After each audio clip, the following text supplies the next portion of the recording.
think somebody just joined. This By meeting the is way, being recorded. I'm drinking out of my wife's cup today. Mine says king, hers says queen. My daughter bought this for us for our Christmas. That's Yeah. so cute. Yeah, like it was funny. I'm Mark, like, you can do whatever you want. huh? I said you can. There is no king without a queen. That's true, but look how big the coffee cup is. It's literally like this is big. This is Yeah. How many cups of coffee is that? That looks I like. don't know. Two of these I drink in a day. Okay, this is like Oh, almost a full pot of coffee. oh, and are you fasting also? And then as I'm like, I also have this big punching bag in in the other room, and so I put on the gloves, and I'll go in there and hit it after I drink a few cups of coffee. Yeah, that's fun. Got to stay Awesome. motivated.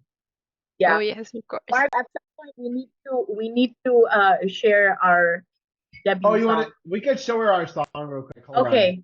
Yeah, Okay. Well, let's get into the fun things before we get into all right. talking Yeah, about she wants to show you Okay. our debut single, Hot Prospector. Well, we have a just song.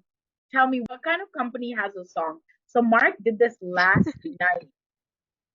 This is our song that we want to play for all you guys. Okay. And all right. yeah, There we go. get ready. I'm the SDR psycho, dialing like a maniac. Cold calls so frosty, leave you with pneumonia jack. Hot prospecting ain't a job, it's a damn obsession. To know the yes faster than a confessional confession. Flow shots and scripts, I write them in my sleep. My pitch so smooth, it'll make a statue weep. From lead to close, I navigate the maze. You want success, better learn my ways. I'm the prospect whisperer, conversion machine.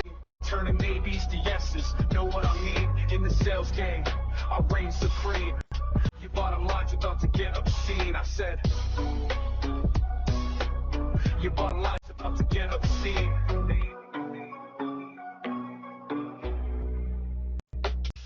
CRM's my playground, metrics on my fix, crushing quotas daily, that's how I get my kicks. You think you know sales, you ain't seen nothing yet. I'll school you so hard, you'll be drowned in sweat. Objections, please, I eat them for lunch. My rebuttals hit harder than Mike Tyson's punch. I'm not just closing deals, I'm slamming doors shut. You want results? Better get off your butt. I'm the prospect whisperer, conversion machine. Turning maybes to yeses, know what I mean? In the sales game, I reign supreme. Your bottom line's about to get obscene, I said. Your bottom line's about to get obscene. From cold to hot, I'm the lead alchemist. Turn tire kickers to buyers with the flick of the wrist. My pipeline's so fat, it's on a diet plan. While your cells are so weak, they need a vitamin, man. I integrate tech with part of my DNA. High level flow through me every damn day. You want scale? I'll take you to the moon, but you better buckle up, cause success comes soon. So if you're ready to dominate, be the best, step into my office, put your skills to the test. Cause in this prospecting game, there's no second place. Either close or get closed, that's the human race. I'm the SDR monster, the sales machine, turning your pipeline into a revenue stream. Remember the name, cause I'm here to stay. Hot prospecting like a boss every single day. Hot prospecting like a boss every Jennifer, this doesn't get you excited, what will? prospecting like a boss This every is single day. super cool. Right? It's so good. I told him I think it's great. We should put this on our LinkedIn. Never heard something like that before, but this is super Right? cool. A Right? song for Hot Prospector. amazing. Mark, you're a cool CEO. I'll give you that. Super cool. Super cool. Don't you think this got you really excited? Oh yes, of course. It's Right? This could be a I pop-up love song it. every Well, I didn't think it'd be that big a deal, but that's cool. I was playing with it. Mainly I just like to put stuff on my YouTube or my Facebook to try to get people like interested in what we do. So, because so just to kind of, use that to frame things, right? Like Hot Prospector is a software for salespeople, right? Like that's really what we were built for. So helping a salesperson get more pipeline, that's the goal.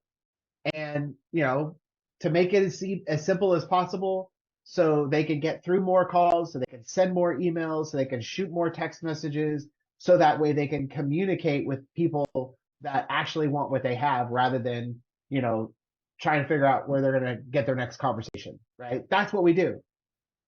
On the flip side of that, we also have, really good reporting for sales managers that are struggling to, really get a good handle on what's happening on their team. Like how much pipeline do they have? What's going to close?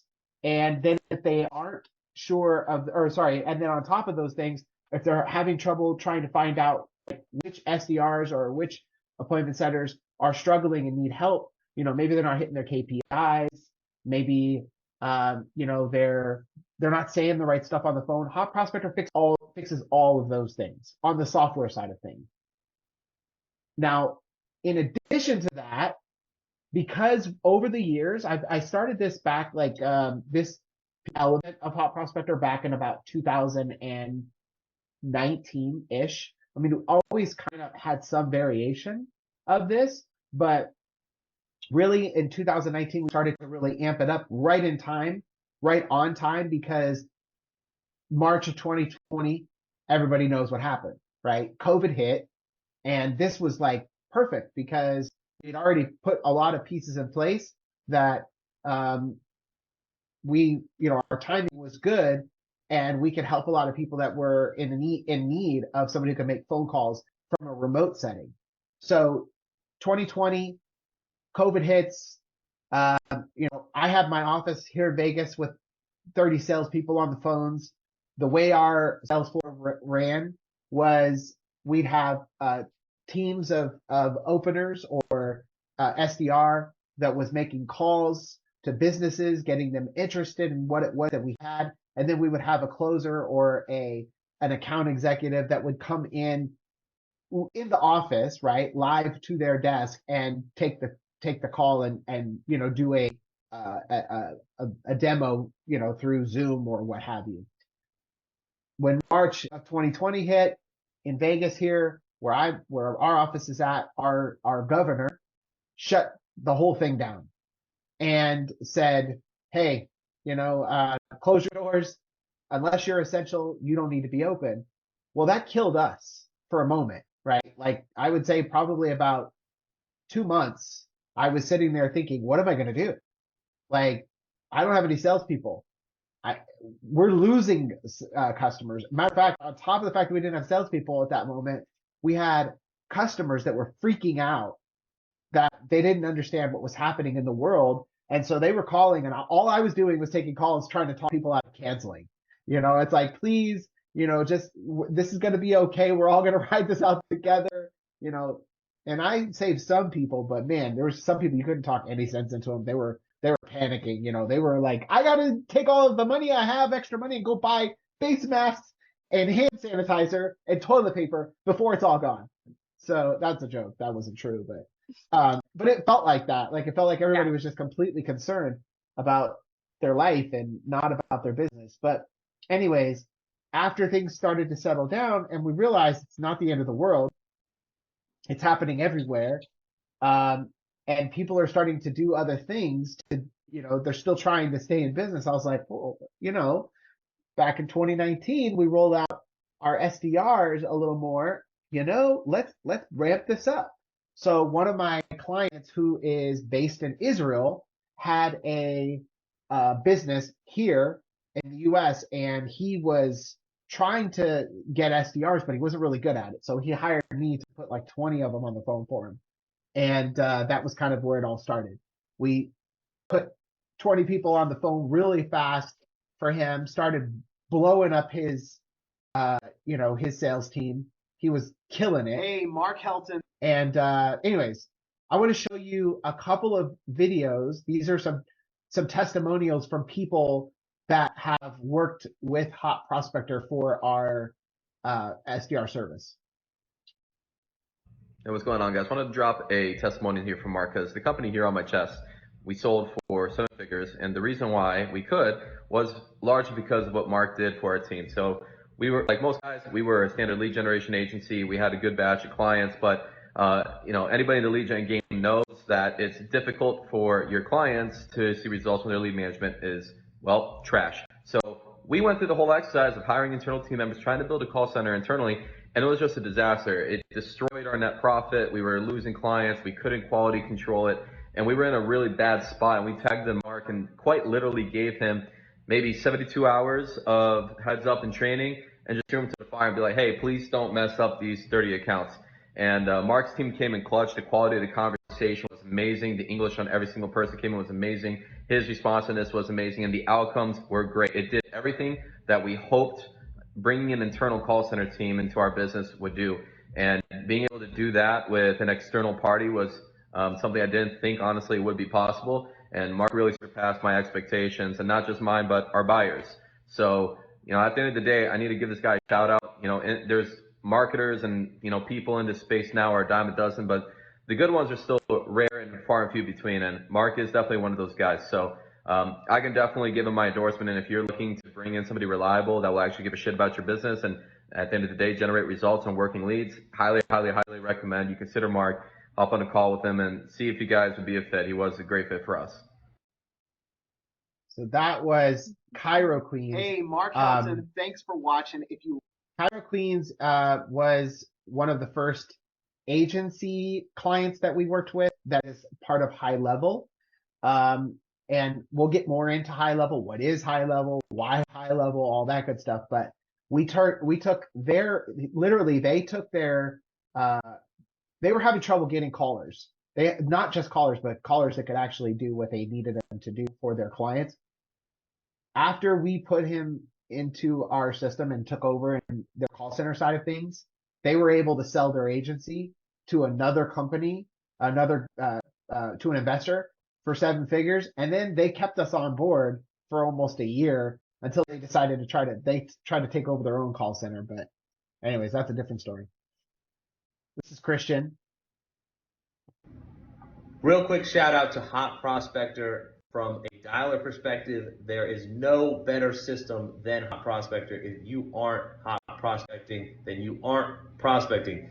When they say that, they mean it. I will say that we've used other software systems in the past, and it is a night and day difference. Our client results are better, they stay longer, and we're able to onboard clients way more effectively and be able to grow our agency. And really, at the end of the day, that's what matters, right? We're trying to scale, and you have to have things that work really well to be able to scale. And there's never a question in my mind that Hot Prospector is doing what it's supposed to do, which is generate client results at a way better rate. And from a tracking perspective, we're able to go in there and make sure that the callers are doing what they say they're going to do, and we can coach them better through call recordings, and our inbound come in at a way higher rate. All the things that, as advertised, Hot Prospector delivers.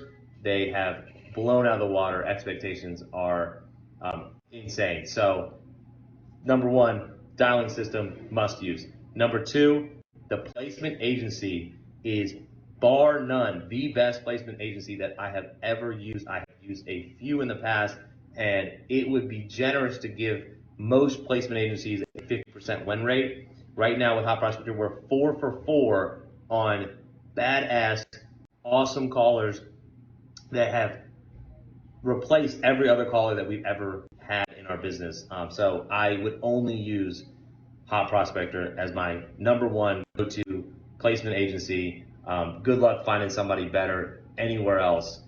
They vet them, they make sure that they're good, and then they stay on top of us to make sure that we're tracking and making sure that the people that they place for us are getting the results that we need to get for our clients. So as a coach, as a company, Hot Prospector delivers time and time again. Don't use anybody else, please. Save yourself the time. So that company is Mark Helton, thanks. A med spa marketing agency. Another company who works with HighLevel, by the way. I think you're seeing a pattern here. So what they do is they market for med spas to get them patients. And so same exact situation. He's a sales guy, really good at sales. His partner is really good at sales, but they were struggling with getting good SDRs or appointment setters that could help keep their calendars full. And so we've at this point, I think we've sent them 6 people on our placement. So we have multiple types of services. The first testimonial from Cairo Queens was for a like a full service appointment setter service where we help them run their appointment setter. They don't have to do anything. They just, pay us and we take care of it all. Then this other video was from Christian, who brought us in to help him recruit. And that's our placement service. It's another service that we offer. And then this is Matt, another agency. He works with gyms. And he's a gym. We've tried a couple of different applications. Our big one is really wringing out the existing opportunity base and doing a better job with capturing appointments from leads that we've already added to our funnel. One thing I've noticed is that there's a lot of emphasis on adding new leads, which has its limits on how many you can go produce in a day and how much of that you can do at any given time. A lot of people have untapped potential inside of a list of leads that have gotten bigger and bigger because most people don't want to make more than 1 or 2 attempts to reach those prospects. And in reality, it takes a lot more effort. And it's effort our clients, frankly, just don't have time for. And that's the problem we want to solve for here. It isn't to demand that an owner of their business stop developing their team, stop running their business, stop doing the things that they need to do. It's they need to make the calls and do all of those things. And so the way we empower our owners, business owners, to do all of the things they need to do and to follow up on the leads more is by working with our team in our reactivation campaigns and behind the scenes partnering with you and Hot Prospector to make 10 times more outreach to the existing lead base. So in simple terms, no one's going to make more time to make cold calls to somebody who opted in on a web form or on Facebook. But what you can do is you can buy time here, and you can pay a team who is capable and trained and has the tools to make way more calls than you or your team's ever going to be able to make. So we put that together in a proprietary formula to reactivate an existing lead database via SMS, via email, and the secret ingredient, make those calls that nobody else wants to make. Make 10 times more calls to your existing lead list than you thought was possible, and watch the magic happen and see your calendar fill up. The funny thing is sometimes people come into the gym asking for the team member who helped them by the phone, and that's a great compliment to them, and really that's exactly what we wanted to have happen. The person they're speaking to sounds so much like a member of our team that they're looking for them when they walk in the door. And so to compare them, I think that's the best comparison. The customer doesn't know any better. We aren't trying to make it sound as if we are at the gym. It's just because of that training and because of the cohesive way that we've built our process, the experience for the customer from the email, the SMS, the phone call, the walking in the gym, it's one experience, one team. And I would put the team that we've got on the phones equally as strong as anybody who's making those phone calls from inside of our 4 walls.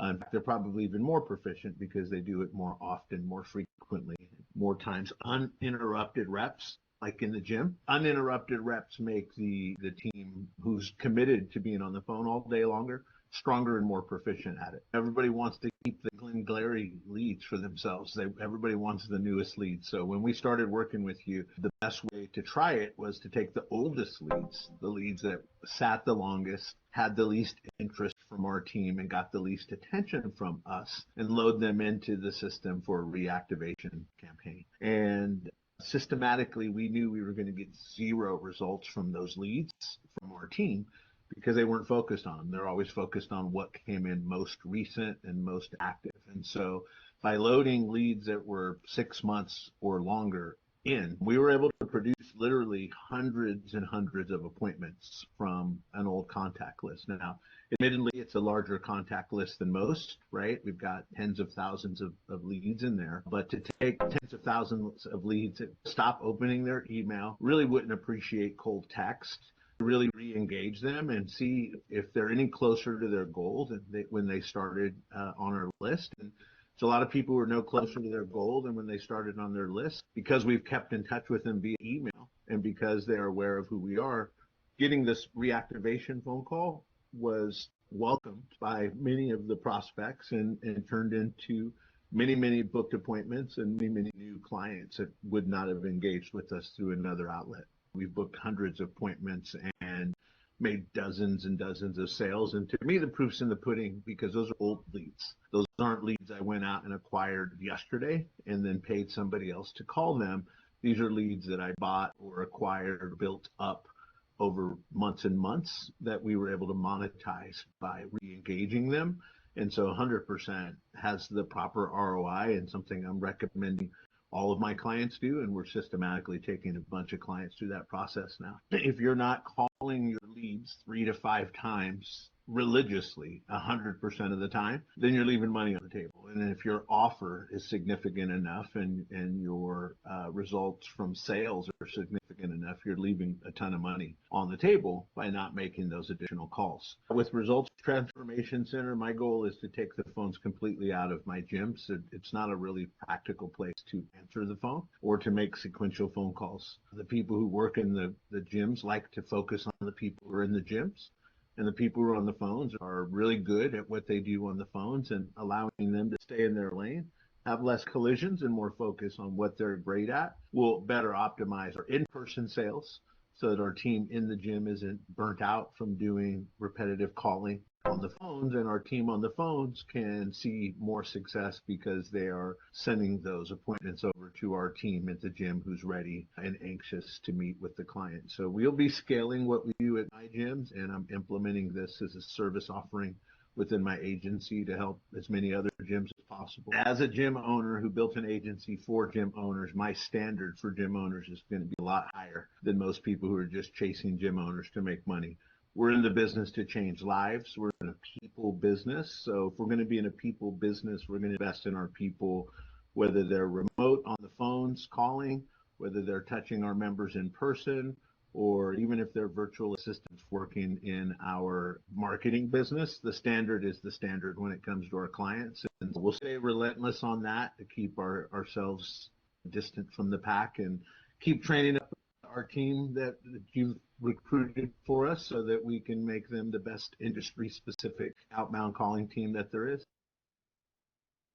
So that was Matt. Like I said, he is a gym owner, but also a gym agency. Again, high level.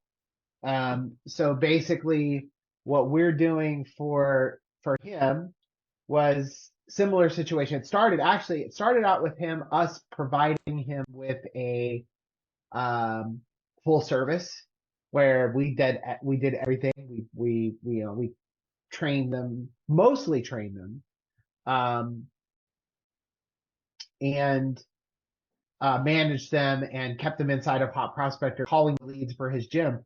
But then after he was with us for about 7 months, I think, he decided he wanted to bring everything in-house. So we did a transfer of his contract, which is another thing that we can offer if somebody wants to get out of their done for you service. They can buy their agent out of their contract and then work with them directly.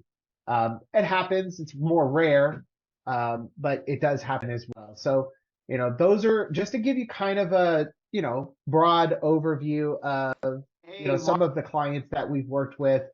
Our YouTube channel has a ton of content that you could always go through if, you're curious about some of the, stuff that we've done, over the years with regard to like how our software features work and, just stuff like that. My suggestion is, to take a look at it because you might find something in there that we forgot about that might be useful for you when you're making your outbound calls. So any questions so far? No questions so far. And yes, that's a good idea to go through the YouTube channel.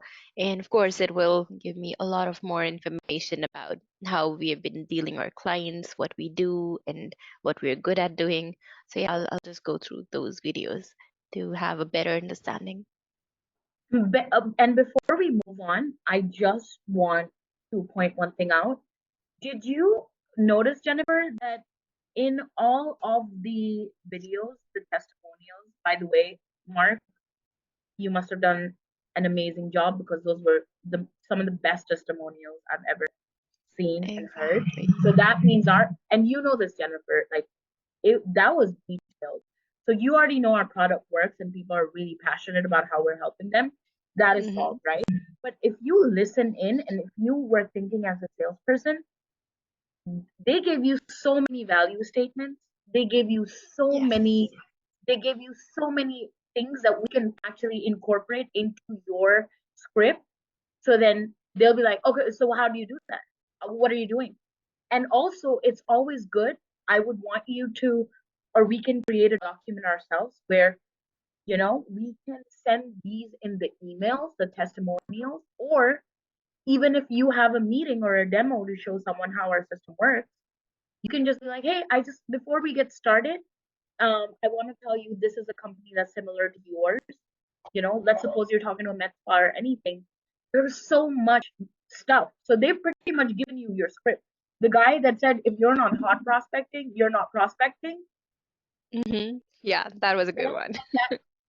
Yeah, and he said that because Mark has made that statement. You get it? So when people start to get your vision, you know you're doing a good job.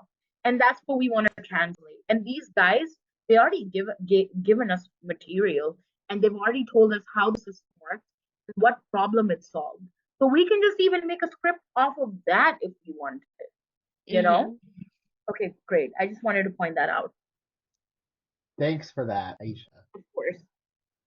So yeah, the goal obviously is to try to incorporate stories into what you do, because I don't know if you've ever heard this saying, but facts tell, stories sell. So Yeah. if you're having a conversation with somebody and you can make it relatable in that way, where they're like, yeah, like even if it isn't a gym that you're talking to or a med spa agency or what have you, a business owner relates to another business owner's problems, right? I can meet another business owner and we're going to like lock on, we're going to be able to have stories that are definitely going to be relatable to both sides.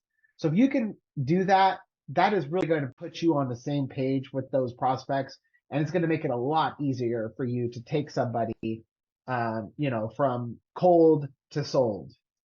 So my goal is to get you into a situation where you're having the ability to do that sort of thing. So let's talk a little bit about, by the way, I don't know if I told you this, but I do my walking throughout the day. So if you see me start moving, that's what I'm doing. So I'm not trying to be weird, but that's just, I have to do it or else I don't get out of my desk and yeah. So who are we? Who is Hot Prospector? What are we about? Our goal isn't just to help our clients. Our goal is also to empower our agents as well. We want you to take yourself to the next level. I'm a big reader. I love to read. I love to take days where that's all I do. I wish I did it on a daily basis. I know some people do that, but some days will just sit and read, books, sales books. Mine, are my kind of favorite,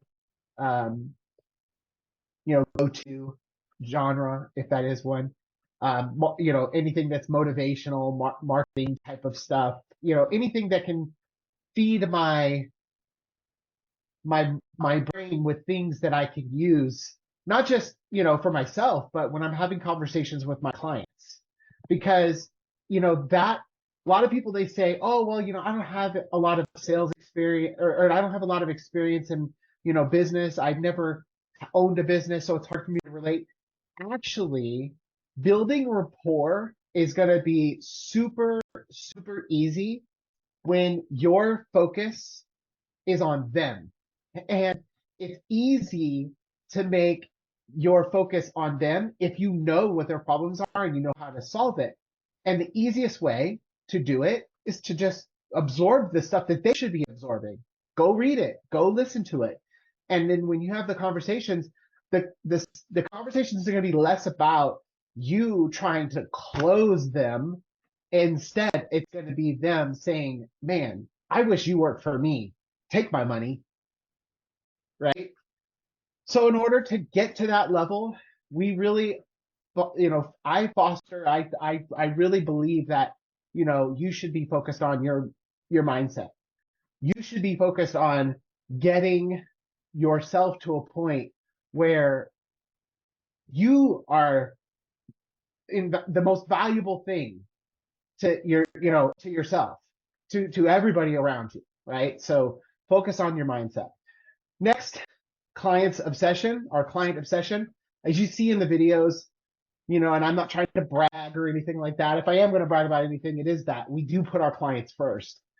If they have a problem, I'm there to try to solve it. Frustrating sometimes, they might call me in, times of the day when I'm busy and I don't have the desire to help them. But I put that hat on anyways and go to work and put them first, because without them, there is no Hot Prospector. And so, for us, we want you to have that same type of mindset, put the client first, and that's another reason why I say to go out and learn, because that is putting the client first, starting there. You shouldn't be calling me and interrupting me just to pitch me. But if you call me and you educate me, if you help me, man, I'm already all ears, right? Tell me something I don't know. And, it's going to make your sales from the beginning much easier. Data driven. So this is another thing. I am big on trying to optimize things, making it better. That's what my job is. And I can't make it better if I can't measure it. And so we like to measure all the KPIs, and we are also big on translating that to our prospects or to our clients as well. Most people, believe it or not, most businesses, guess what their CRM is? Google Sheets. No idea. Okay. Google Sheets, Excel, that is the #1 CRM in 2024. I mean, that's insane. Like, that is it's crazy. Like, you don't have a database, you don't have any way to actually see what's happening. That's crazy. Now, most of the businesses that we target do actually have some kind of a CRM. And so we're focused on trying to, reach out to those type of individuals. Reason for that is because it's easier to sell something to somebody if they already have a desire to own it, right? I'm not going to go try to sell a brand new sports car to, somebody who has no interest in having it. Maybe they have like 10 kids, they need a van, right? But if somebody has, a fancy sports car, showing them the newer one, the nicer one, the shinier one, the faster one, it's going to be a lot easier to get them to say, yeah, I'll take it. Let's do this. Let me give it a test drive. So, focusing on people who have that need already, for data, somebody who has a sales team is definitely our core prospect, but just, keep it in mind. So who are we? Our company values, teamwork. I love working together with every one of you guys. It's nice to work at a place where you're spending all this time here. It's nice to work with people that you enjoy working with. And so my goal is to treat you how I would want to be treated from every aspect of our relationship. And I expect everybody here to be the same. We are here to support each other. Your win is my win, and Aisha's win is your win, and vice versa. So, we should all be doing whatever we possibly can to help each other. We do take responsibility for our actions. If you do something well, you're going to be you're going to be commended for it. If something needs to be fixed, if we need to take an opportunity to work on something, again, don't be afraid to come in and say, you messed up. We're not here to beat you up. We're here to lift you up. And so, if you are in a situation where, you're embarrassed about a mistake you made, don't be. We all make them. Yeah. Now, the flip side of that, they say there are no stupid questions. That's actually not true. There are stupid questions, and there are things that you do that are, that should not be done. So we're not gonna, that doesn't mean you could just go out there and misrepresent the company or, say something just like, oh, it was an accident, my bad. But hey, we got the deal. No, that's not gonna fly. Please don't. Yeah, please don't do that. Adaptability, we stay agile, we're flexible. Okay, I like to say this because we have another saying at Hot Prospector. We have a few sayings. The only thing consistent at Hot Prospector is change. So, just be prepared. Some people think that I might actually be crazy because of how fast I can say, we're not doing it like that. We're going to change it. But last week, yeah, I know, but it's just not going to work. I just know it. I can tell.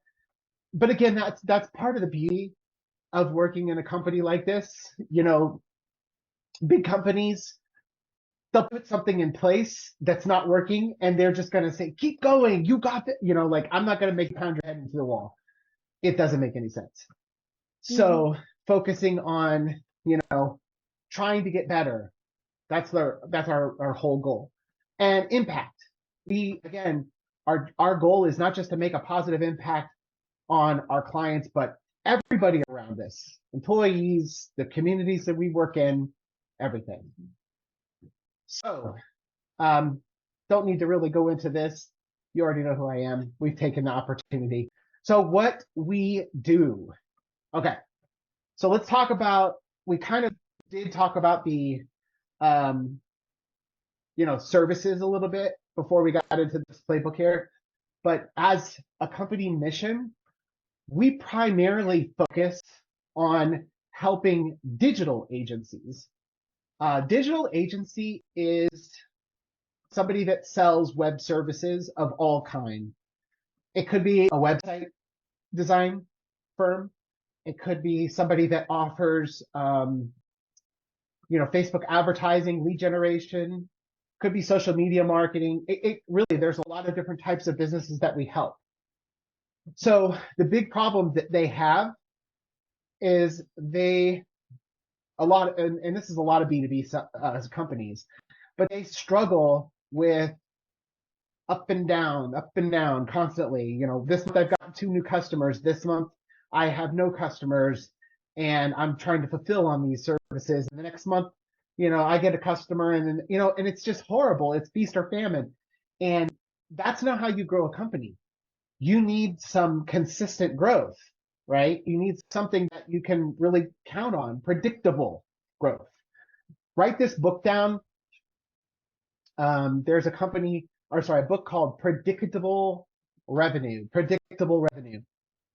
The author is Aaron Ross. Aaron Ross worked for a company you might have heard of, small kind of startup called Salesforce. Maybe you've heard of them. Yeah.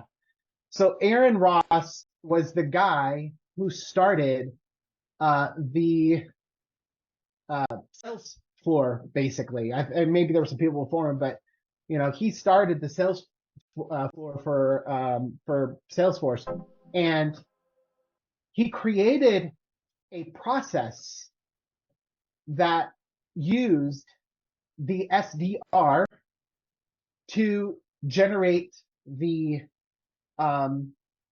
pipeline, and then created the SDR account executive system that we're all using today, that a lot of people are using today.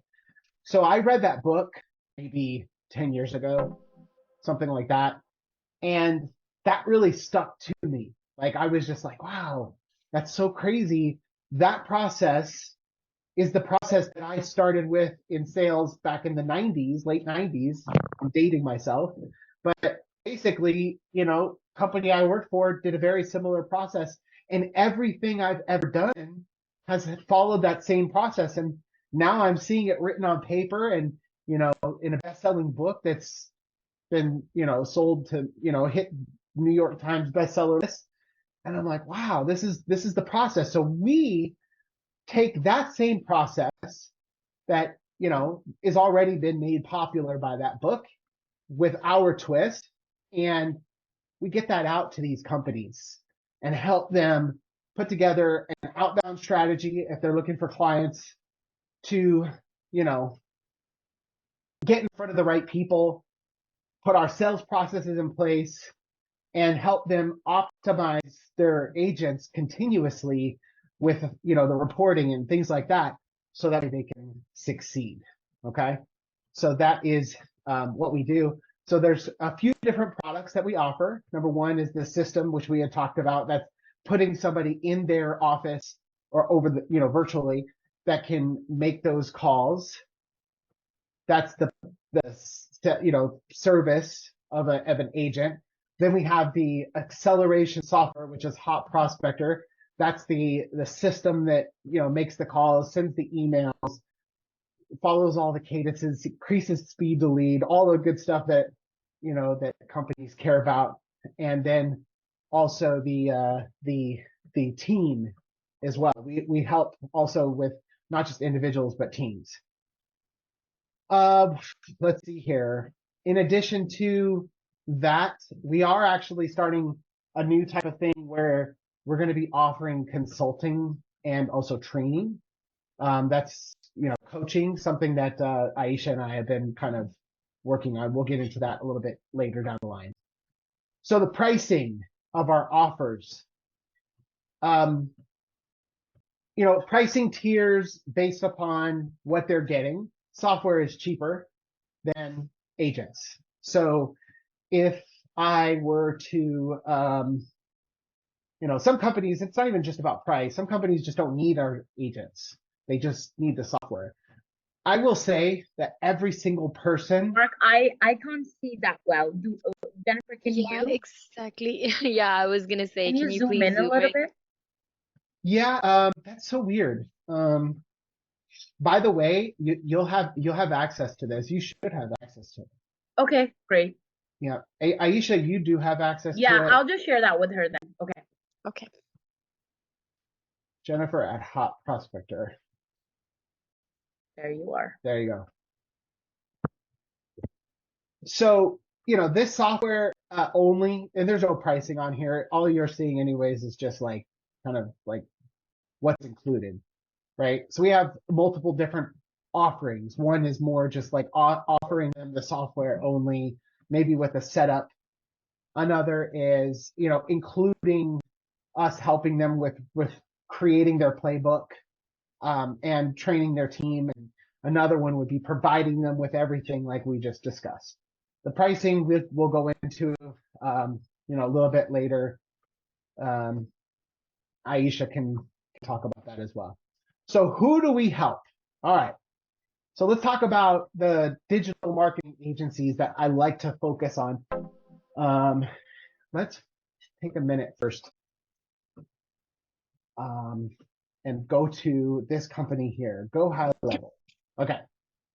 So GoHighLevel, or HighLevel. Their real name is HighLevel, but I think what happened was when they first started, they went to go buy highlevel.com and it wasn't available, so they got GoHighLevel.com. And when they first started out, quick funny story, I watched them come up.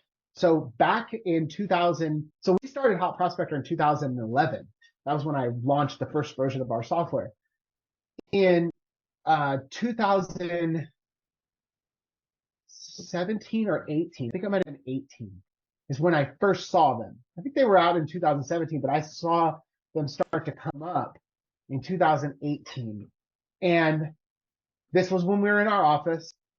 I called my marketing director, Adam Dukes, called him into the office. I was like, we need to talk. And he's like, what? I'm like, this is important. This company, HighLevel, You know, I'm starting to hear about them. They're being talked about in all of these groups. And, you know, they're competing against us and taking our customers.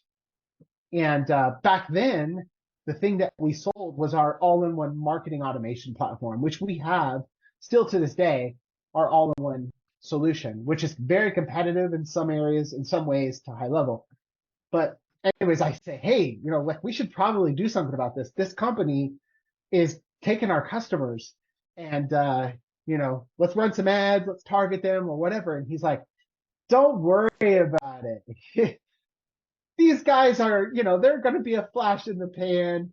Don't worry about your competitors. Just you do you. And I'm like, you sure? Because this doesn't seem like a good idea. Like I think we could, you know, do something. He's like, no, don't worry about it.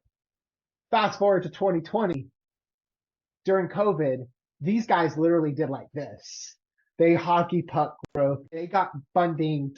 Like now their company's worth $1 billion. So whatever, you know, it is what it is. Wow. But they came after us doing what we do and literally ate our lunch. So, you know, but my mantra isn't, you know, like to quit. It never has been. So, and if you can't beat them, join them. Join 'em. So here's the thing. HighLevel, great marketing automation platform. They have amazing tools for marketing agencies. They have a really good pricing structure for marketing agencies. So they got a pretty decent audience of marketing agencies using their software. However, their sales platform is horrible. Yeah. It's horrible. not good. Yeah. Their dialers aren't good. Their reporting's not good. Their phone stuff isn't good. Like they don't have any of that stuff dialed in. Hot Prospector was inspired by salespeople, right? My background started in sales, cold calling, all of that stuff. That's all I've done my whole life, you know, since I started selling or since I started working. And HighLevel was inspired by marketing. So now you take these two and blend them together. Now you've got a machine, like a beast of a machine. And what's cool about Hot Prospector and HighLevel is that our pricing is really geared towards the small business, right? So if you were to go to HubSpot, which is the big one, who also targets SMBs, have you heard of HubSpot? Yes, yes, of course. So if you were to go to HubSpot and you were to say, hey, I want to buy a marketing automation and sales automation tool. Actually, let's not just talk about it. Let's be about it. Let's see here. So pricing here. Okay, so check this out. HubSpot, who is a big competitor to us, it starts for the Marketing Hub at $800 a month for 3 seats. 3. Okay. Enterprise, which gives you all the bells and whistles, is $3,600 a month for 5 seats. That's, what is that? 3,600 times 12. What is that? It's like,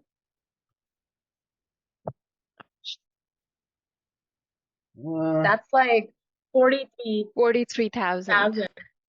$43,000 for marketing. For marketing. Okay. Now, if you want to add on the sales stuff, okay, because they're called HubSpot for a reason. They have the Marketing Hub, then they have the Sales Hub. Okay. Sales Hub is an additional thing.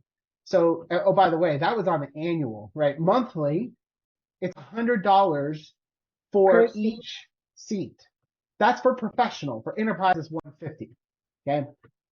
So they do something here at HubSpot called feature gating. Have you heard of the term feature gating? Gating, feature gating. So basically what that means is you can get these features for this price. You can get these additional features for that price. So Hot Prospector and HighLevel have a very similar mindset. We don't do it that way. We just say you get it all for that one price. So we charge more for additional seats and stuff like that. But think about this, okay? If you're a small business $43,000 a year plus, let's say you have a small team, another $8,000 a year for, the sales hub. We're talking about a lot of money here, $50,000 plus a year. That's a salary, here in the U.S. for somebody like a lower level salary, but it's like a salary. So, that is one big thing that HighLevel and Hot Prospector do is we make it more affordable. We make it more, what's the word I'm looking for? Basically, we give access to the small company, the same type of tools that they could get. In some ways, I think a lot of ways, actually, I'd say we're better than going to HighLevel, HubSpot, going somewhere like that and, paying an enormous amount of money. Okay. Like we lost,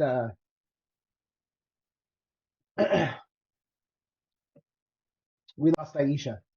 While we're waiting for her, do you have any questions? No.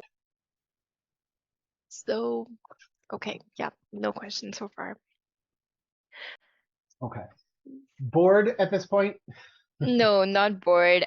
Actually, okay, so I've heard you guys work for you have another client, Flash Consulting. So I've seen how it works, how they work. So if you could give me a little, just curious, how are we helping their business? Because that's a digital marketing kind of business, yeah. So we are generating leads for them, and how it works is they get business out of those leads, and they provide marketing services to small or medium businesses. Is that what to do?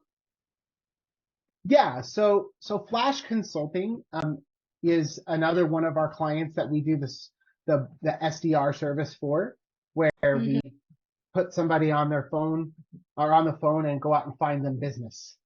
So yeah, that's basically what we're doing. We're doing outreach for them, cold outreach. Okay. Yeah.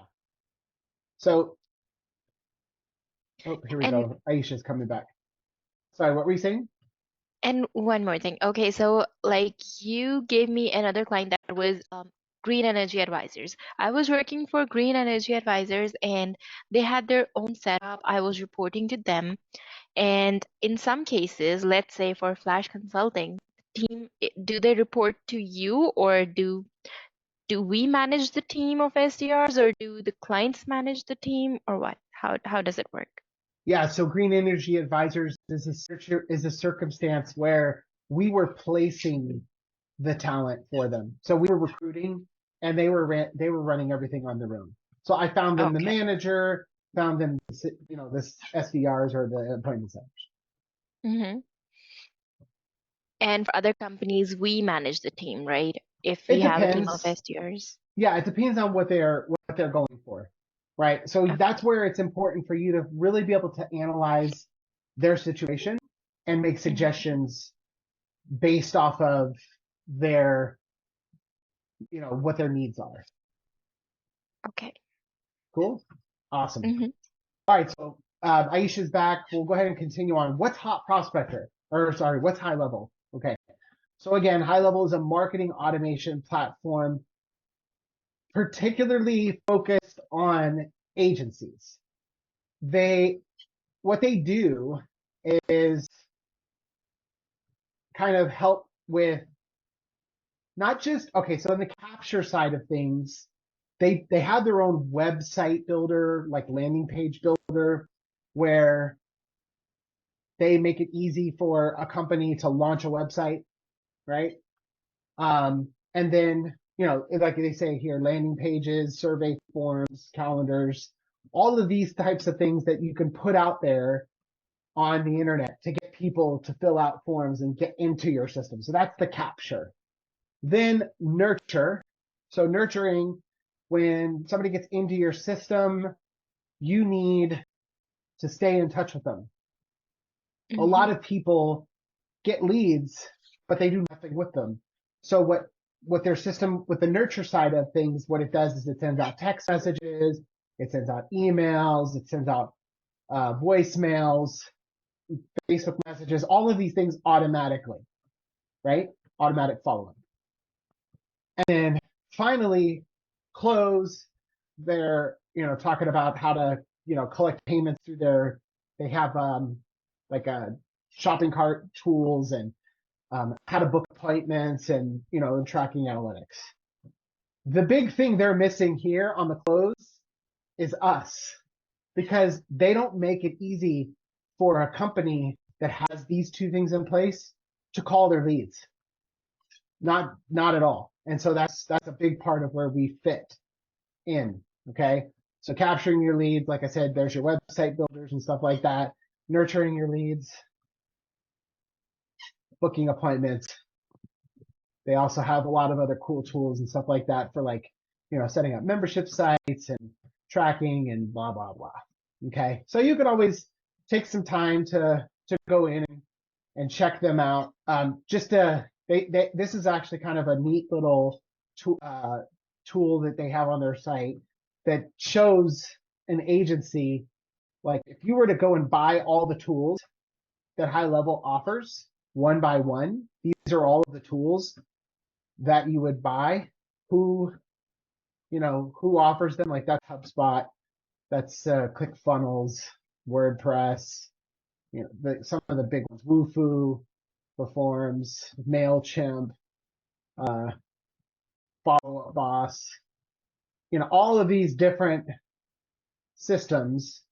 You could be spending $7,000 a month for a tool, for all of those tools, or you can pay HighLevel $297 a month.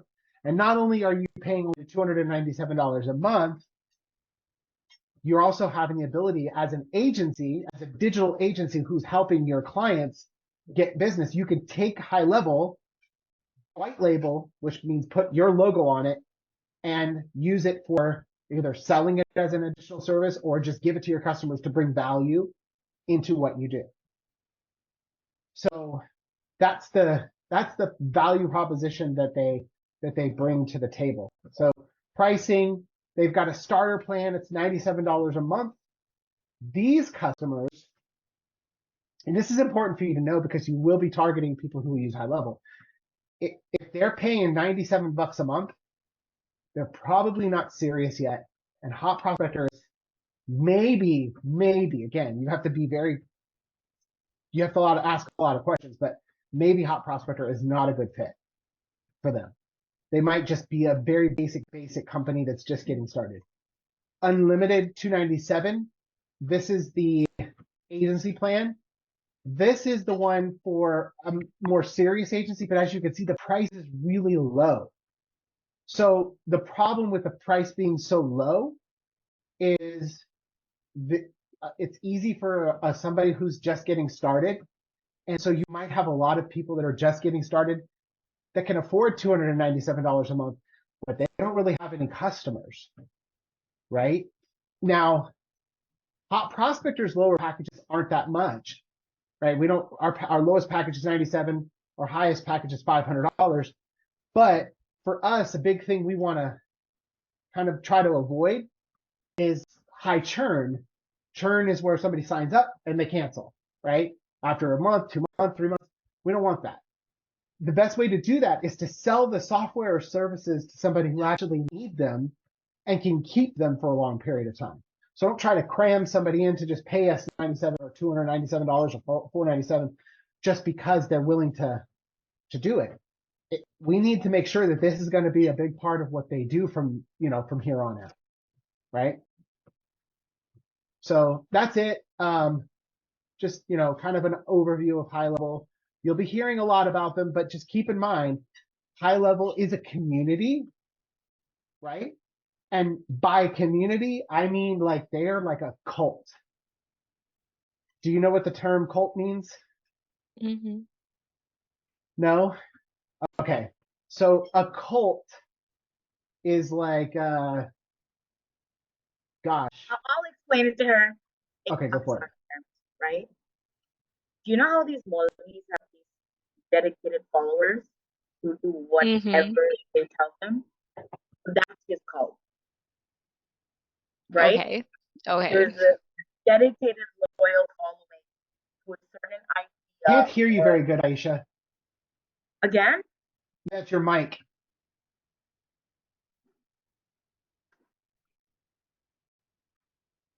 can you hear me, Jennifer, though? Yes, yes.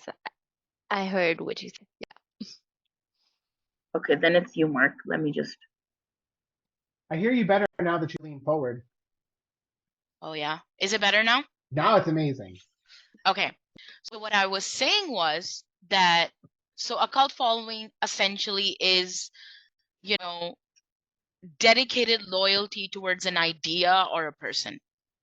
So similarly, how we have a lot of religious leaders in Pakistan and people are willing to die for them and just go with their ideologies. Yeah. That's what a cult following is. Okay. Yeah. Yeah. Usually, like, you know, in a scary kind of cult, they keep you from like interacting with other people outside. Yeah.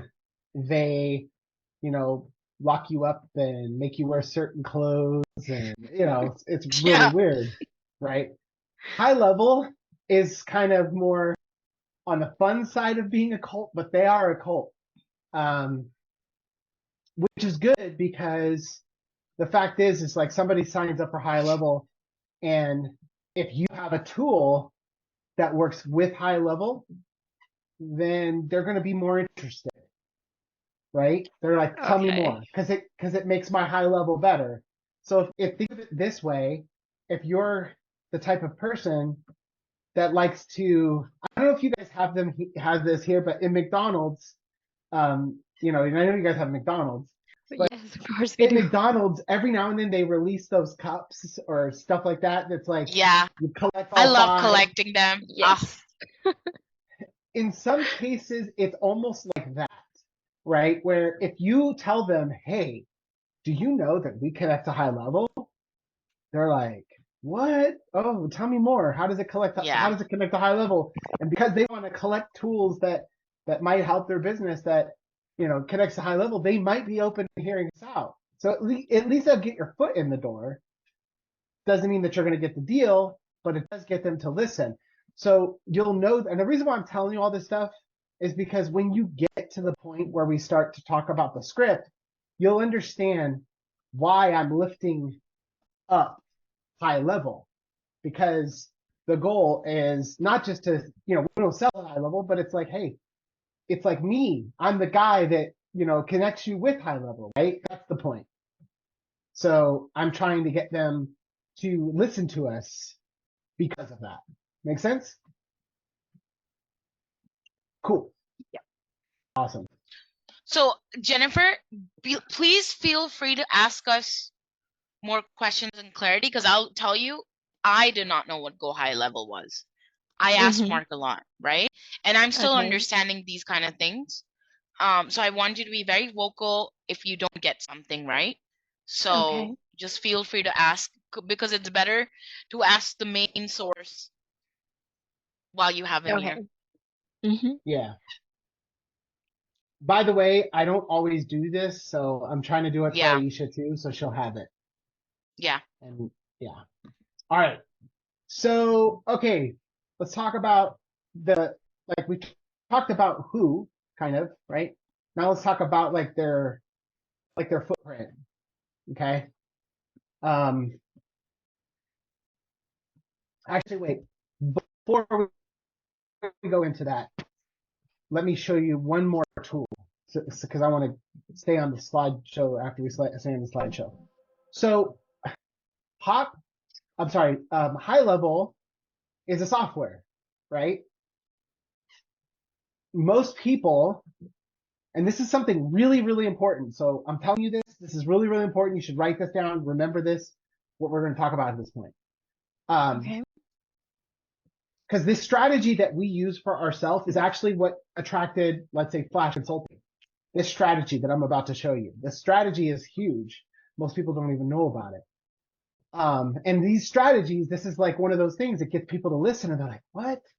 That is super I didn't even know you could do that. I mean, that will get you on the phone with somebody and they're like your best friend because you're teaching them something they can make money with or without you. And that's actually a big belief. That's a big thing I like to do. I like to, if I called you up and annoyed you out of the blue, I would love to leave you in a better place, right? If you give me a minute to talk to me, it's not going to be a bad minute. If you give me 10 minutes, I'm going to change your life. Like, and I believe that 100%. If somebody is willing to have a conversation with me, I'll make their business better. Even if it is a cold call, you should be in the same place. Okay. So Built With is a tool that helps you find what websites are built with, right? What do they have built into their site? Technologies that they're using in their site. So Hot Prospector is, or sorry, not Hot Prospector, HighLevel is has technology footprints that can be found on sites. And so Built With lets us find these companies. So if I type in HighLevel here, and then I go to live websites, Built With is now showing me there are 374,000 current HighLevel customers. So these are people that are using HighLevel. Now, let me just kind of bring that down to earth. A couple of things. Number one, they're not really customers, they're websites. Some people have 20 websites, Okay. So just keep that in mind.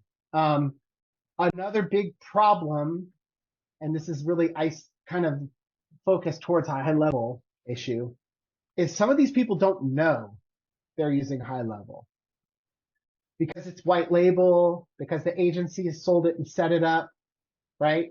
So now you're in a situation where when you say, hey, I'm calling because you have HighLevel, they're like, who's HighLevel? So, we'll get into it in the pitch a little bit later, but it's easy to kind of just say, well, HighLevel is a marketing automation software that you're using. I just noticed it's on your website. You might not have set that up. Maybe it was, your marketing team or, somebody you hired to do it. Okay. But Built With is super cool because, like I said, it not only tells you who has HighLevel on their site, but look, it'll tell you how to contact them, get you their phone number. Okay. Sometimes it'll get you your social media information, their LinkedIn page if they have one, how many employees they have, people to contact, so on and so forth. Okay. So HighLevel Built With is a tool that we use. Now, the strategy here is very powerful, not just for Hot Prospector, but also for agencies. Okay. Another client that we just brought on board, I showed her this strategy. She was just like, whoa, that's amazing. So they are a website building, they're a web design agency, right? They are focused on, well, not focused, they are really good at a CMS called Drupal. Drupal is like a website building. Oops. Yeah, I have an idea what the CMS is. Yeah. So Drupal. Okay. Now they could go in and find every single company that uses Drupal as a website. But that's 474,000 websites. That's a lot of websites. Why not drill down into certain specialty type of sites? What about sites that are using Drupal that are Shopify type stores, or they have a shopping cart, a special type of shopping cart, or look, Drupal websites that are in Latin America, which are now Spanish speaking. I mean, there's all sorts of ways that you could take Built With to really dial in the perfect prospect that you want to reach out to. Mm-hmm. Right? Now, we don't sell Drupal, Built With. It's just a technology that we use. but it's super, super helpful to have these types of tips in your back pocket, because now you're not the normal SDR or account executive. You're coming in and changing their life. Because even though this company's been around for forever, nobody's ever heard of it. Most people, even web marketing agencies, a very rare. I mean, sometimes I'll talk to somebody and they're like, yeah, I've heard of it. They never used it, right? They've never put it to work. And then when I tell them how I use it, they're like, dude, that's amazing. I never thought of doing it. You could do that? Yep. So that's the kind of stuff that gets you a client. All right, let me go back over here. Yeah, and I would like to add, Mark. Yep.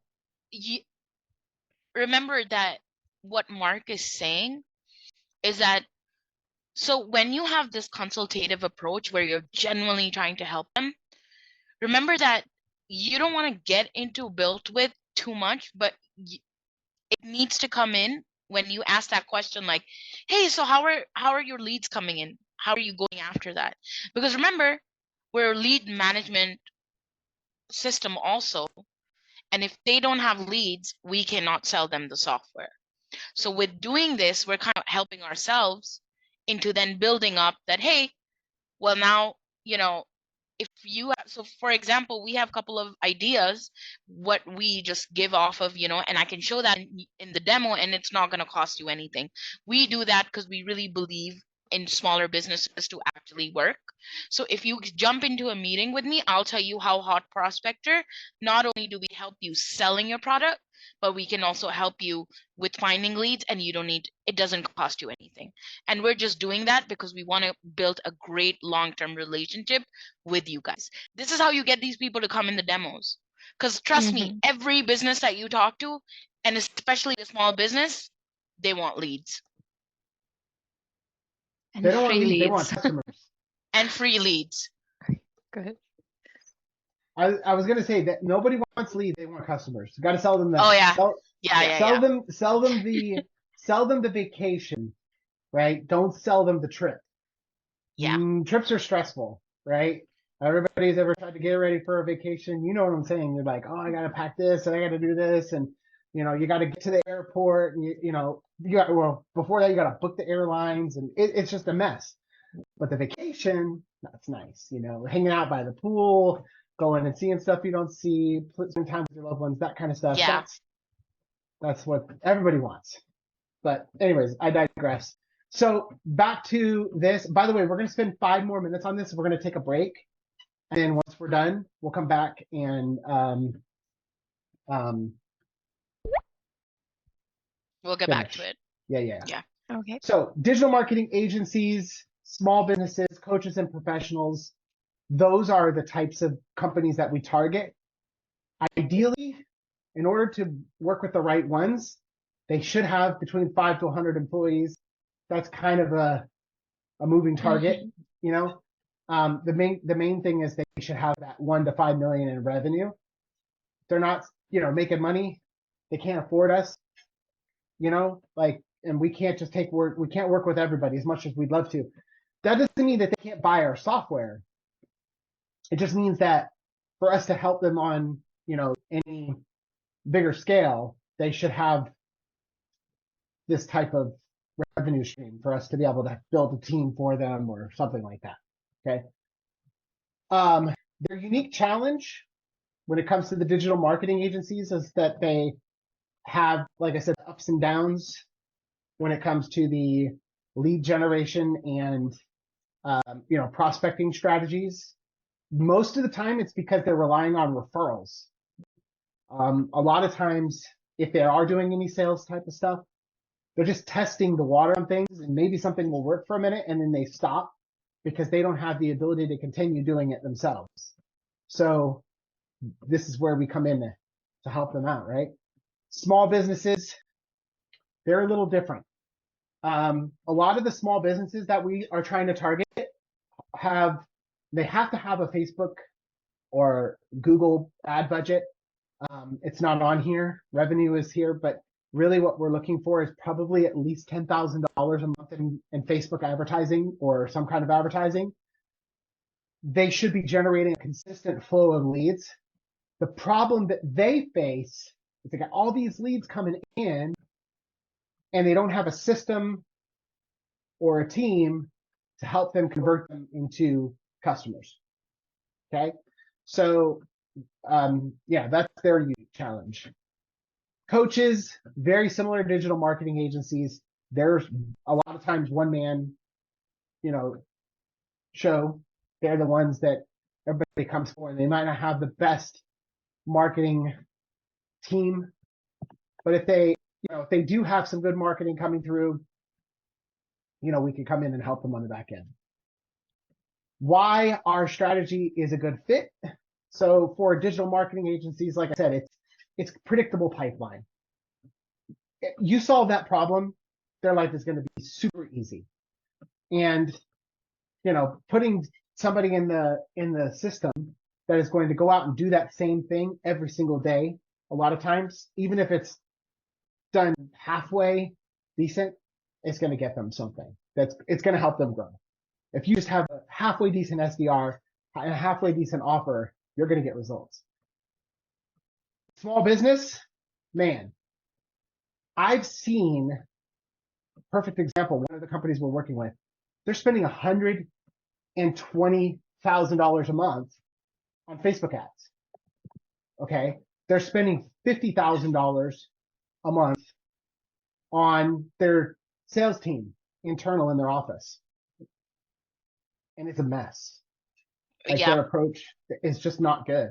They have some follow-up stuff they're using GoHighLevel for. We come in, their appointments are at a point right now where I think they're probably going to have to scale back their ad spend because they have too many leads now. They're booking 120 appointments a week. Okay. Like it's insane the number of appointments that they're booking. So how do they, so that's kind of like a big benefit that we can come in and help them with. If you're spending $50,000 a month in ad spend just to be able to hit a certain number of customers or clients, your customer acquisition cost is X. Well, if we come in and we install our systems, our team, our software, we can help you take that ad spend down, right? Or maybe you want to scale it, flip side, scale it, you want to grow. But you can either save money on ad spend because you're going to be able to convert more of the leads into customers, or you can scale. And so that's a big thing that we are doing for them there. Mm-hmm. Why should a company invest in our solution? I think we kind of just discussed that really. Their goal is to get their name out there. And if they're not doing something like to get out there, their competitors are going to come in and eat their lunch. You saw what happened to Hot Prospector. That isn't something that any business owner wants to have. Matter of fact, it should keep you up at night. You should be like the number one person in your business. How does Hot Prospector do that? Again, we've kind of discussed that a little bit more. I'll let you read through these things on your own, but because you'll have access to this. But the goal is to kind of just have the understanding of what it is that we do. So we're going to stop here. Let me stop this for right now. Stop. There we go. So based off of everything that we've talked about so far, what are your thoughts? You feel like you're learning a little bit more and you understand how it is that we do? Yes. Of course, I'll have to go into the details, search for some more information, read through the documents, and then if I have any questions, of course, I'll get back to you on those. Other than that, it's good so far. It's good. This is exactly what I've been looking for. A great learning opportunity, I would say, and yeah, it's exciting. It's good for me. Aisha, do you have anything? Yeah, I just want to say that, again, everything that you're learning, anything you obviously have this recording. We don't expect you to know everything on your fingertips and all of that. But the reason why Mark is especially doing this for you, which he usually doesn't, is because so you get the full idea from the point of view of the person that not only created it, but you also get the idea of the kind of customer working with. And essentially this whole training is so that you put on your thinking hat and you have different avenues of how you can value Hot Prospector. So let's suppose if you're talking to a company that cannot afford Hot Prospector's complete SDR package, let's suppose, where you get managed fully and you get a SDR place as well as you work with the software itself. Mark, if I'm not mistaken, do they need to pay extra for with the $3,000 a month, which is what we're aiming for? For me as a sales manager, that's going to be my creme de la creme. That's what I'm aiming for you to call and seek out people and have those kind of conversation. So not only are they using our software, we have somebody that's trained and they're just on the go. That's what I primarily would like for you to focus on and position it that way, right? And let's suppose if you hear objections, right, where they're like, oh, I don't have the budget. Okay, well, all right, well, what is your budget looking like? How about we get into a demo and I can show you other prices that we have. We do understand smaller businesses do not have enough capital to operate, but we want to make sure that this is helpful for everybody. So let me show you how that's done. But first, when we go in, we're going to go for the kill. And we're going to set ourselves to have the conversation to sell our complete bundle package, which I like to call the bundle, which is you get our software, you get our service, you get our SDRs and management, everything. and then you don't have to worry about nothing, right? All you have to care about is getting richer and how to make that money. That's it. That's exactly what you need to tell these people. And you need to be a little theatrical about it because, to be honest, people are bored of hearing the same stuff, Jennifer. If I pick up and I'm not hearing somebody being fun and telling me and selling me a dream, why should I hear what they have to say? It's psychology. Again, that's what I need. I want you. And then also the reason why Mark believes and says that in 10 minutes he can change his life, because he knows he can. You have to also believe that you are helping these people. And we're not one of those companies that is selling them a fake dream. There's testimonials showing you how these people have scaled up their business. And we genuinely care about our customer. Yeah. And that's what is going to help with our churn. Yeah, that's all I wanted to add. No, I appreciate that. I have somebody sitting in our waiting room, so let's go ahead. Let's take a 45-minute break. Got it. And then let's come back here at 11:45. All right. Sound good? Not do that. That's super weird. Well, I guess they're listening in. But anyhow, I'm sorry, that's my conspiracy. But yeah, I would like to say one thing. I think one thing that Islam teaches us, which comes before anything, which is we will also be judged and punished by God if we're not kind to other people. So if you break down Islam into just being kind to humanity, like being kind to humans or humanity in general, animals or anything, if you don't have that baseline, you're pretty much not a practicing Muslim. So in Islam, we're not even supposed to, like, the harshest punishment you can give even a cat is if you want to discipline it, you can throw a cotton ball at it.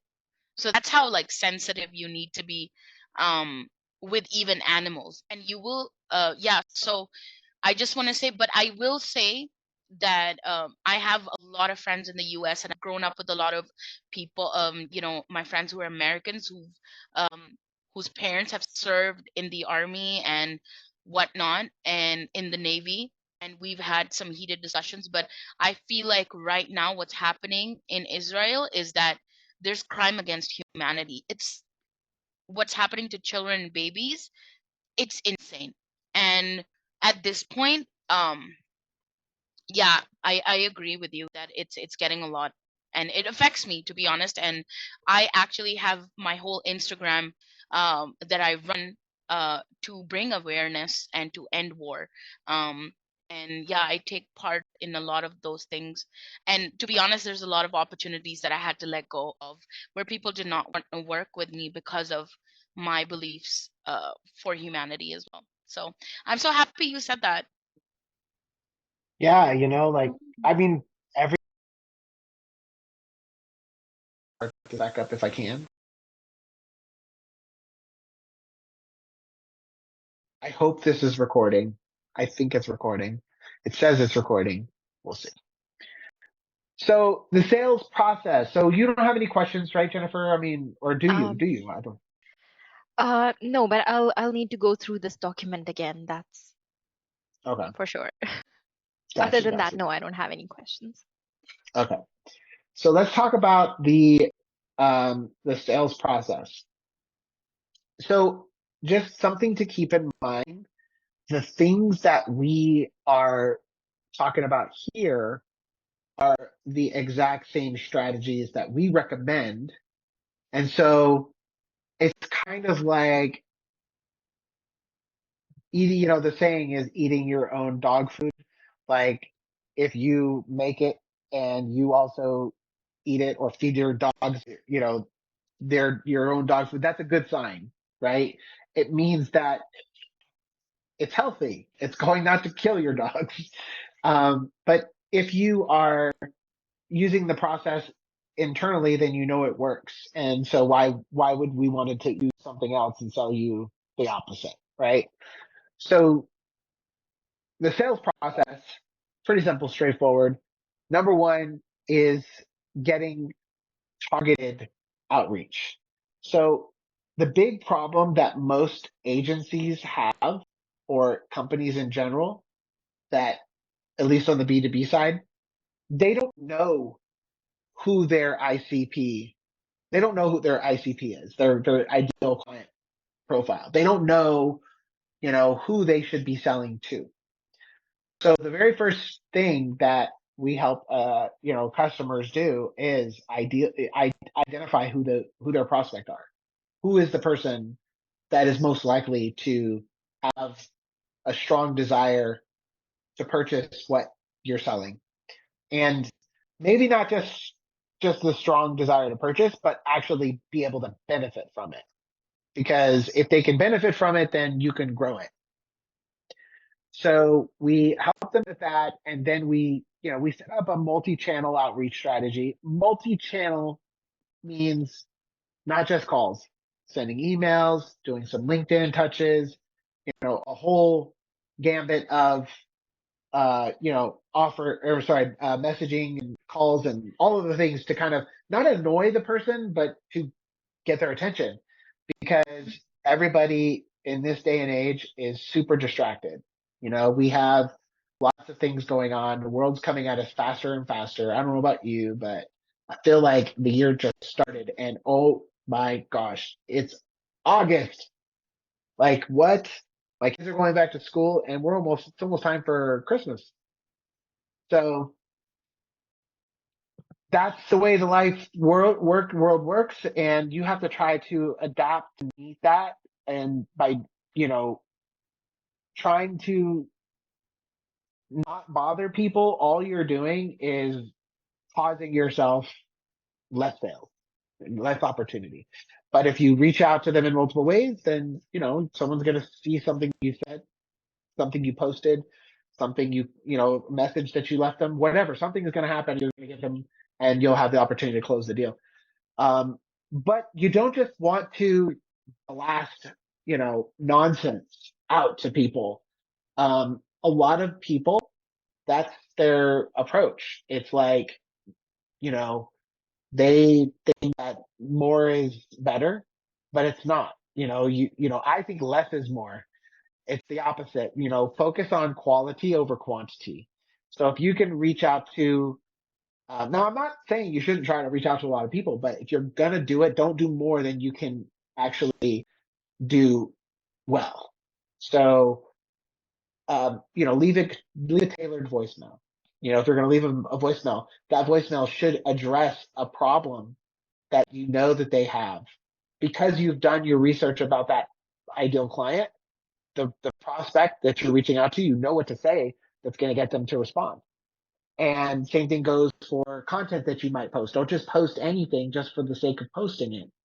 You know, post something that's going to get thought. It's going to be thought provoking. If you're going to share something on LinkedIn, you know, be aware that your client or your prospects are going to check you out because they're curious who just called and left that message. They're curious who that person is who emailed them that made some crazy offer. And so you want them to go to your Facebook or your LinkedIn or wherever you're posting content and see something that's going to get them more interested in working with you. Make sense? Mm-hmm. Yep. So next is qualification and discovery. So qualifying somebody, I love asking questions. The questions, I know Aisha probably will have plenty of other things to say about this, but questions is like, if you do it right, it's going to sell your customer for you. Okay. There's another book I'm going to give you. Read this book. It's if you want. I mean, it's not forced. You don't have to do it, but it's definitely going to help you. It's called The Dan Sullivan Question. It's Dan, D-A-N, Sullivan, S-U-L-L-I-V-A-N, Dan Sullivan Question. So this is a book that is all about, it gets to this point where he has this one specific question that he asks. It's the question of all questions. And if you ask this question, like people's checkbooks are going to fly open and their credit cards are going to fall out of their wallet and they're going to buy from you, right? So I the whole wish. book is about like getting to that question that you can ask that's going to get them there. And it's really, it's a short read. It doesn't take long, but it really does open up your mind to selling with questions, question-based selling. If you ask the right questions, what ends up happening is the prospect is going to open up about their needs, about their problems. And what's really crazy, a lot of times they don't even get the opportunity to think through it. And if you ask the right questions, not like, tell me this, like you're doing a survey. If you ask questions that lead down a direction, you're literally going to sell them. They're going to sell themselves. So nobody likes to be sold. They like to buy, right? So if you ask all these questions like a psychiatrist, right, who's like opening them up and gosh, next thing you know, they're crying, all these problems that they have, hopefully not that horrible, but you get into that level where you're asking the right questions that are getting them to open up and they are realizing problems that they didn't know they had and why that problem's there. At the end, they're like, well, can you help me with this? Right? And the answer is, of course, that's why I'm here. And now you can literally just tell them what you want, or basically give them the offer and they'll just accept it. That's the ideal situation with your qualification and your discovery sessions. It's all about trying to make sure that you're asking the questions that are going to get them to open up, not just, hey, how much money are you spending in marketing? Like, do you have the decision capabilities for the company? Like, no, you'll know a lot of the questions if you ask a lot of the things you want to know if you're asking the right questions. I don't have to ask somebody if they're the decision maker. Based off of the way they answer, I know they're the decision maker. If they start saying things when I ask them questions that don't line up with a decision maker, and you can tell that somebody else is involved, I will then politely find a way to ask them how we should involve that person in the process, because I don't want to be rude. Like I see that you're definitely, a lot about this and you are part of the process, but maybe we should bring in, that person too, so that way we can all kind of brain dump together to find out the real problem or solution, right? Next, step 3 is the appointment setting, right? This is the part where you're getting somebody to set up a time for, a meeting. I, again, don't like to set up meetings with people that aren't going to be a good fit. So, don't get the cart before the horse. That appointment setting part is you gotta make sure you qualify them first. But then that appointment should be really about taking them to the next level. right? It should be about making taking a next step. Now, that's not to say that every single phone call, by the way, gotta let my dog in again. This door, the door game. Oh, never mind. As soon as I went to open the door, believe it or not, my wife was right there walking by. So guess what she did? She followed my wife. She was just annoyed with me, or she was just trying to get me to annoy me. Love dogs. Love dogs. Love dogs. So setting the appointment, right? Like, or back to what I was just saying. So when you are setting up an appointment with somebody, or sorry, when you're calling them to try to do the qualification and all that stuff, don't just expect that every single person that you're reaching out to is going to give you the time of day the very first time you call, right? Sometimes you have to make a couple calls to get their time to do that. And they'll respect you for respecting their time. Just don't end it too soon. Don't just like give in. You should try to be a professional, to professionally ask something and make sure that the next time you call them is, it's going to make sense for you to call them. You should know before you call that they're a good fit because we've done the research up front to make sure that we have our ICP mostly, so we know when we're calling, it looks like they're a good fit. You look like a good suspect for what we have, but like I'm calling just to verify that I know what I know about you, that it's true, and like hear it from you. So when you call, if they're too busy, don't just say, okay, I'll call you back. What I'm getting at is that you should try to get something out of them and then be polite and, or be respectful and set up a time to call them back to follow up. So a lot of times they're going to say, send me some information. That's the number one we call blow off objection. They're blowing you off because they have to, right? Like if I took every single sales call that came through, wouldn't get anything done. If I just said, "Hey guys, I'm open for sales calls, call me," nobody would be able to get a hold of me to buy my stuff, and that would be a bad thing. So I understand where they're coming from, and you should probably as well understand that because you do it. It's very easy to get frustrated, but if we focus on just saying, "Look," when somebody says, "Send me some information," absolutely. Let me send you some. I'm excited that I get to send you some information because now you're expecting my information, which means when I send it to you, then you're going to read it, right? So that's what's in my mind. So I kind of get them excited. The fact that I'm excited. This is my rebuttal, by the way, for that. Send some information objection. It's like, perfect. Yeah, definitely. I'm happy to send you some information. A matter of fact, that was actually the reason why I was calling in the first place.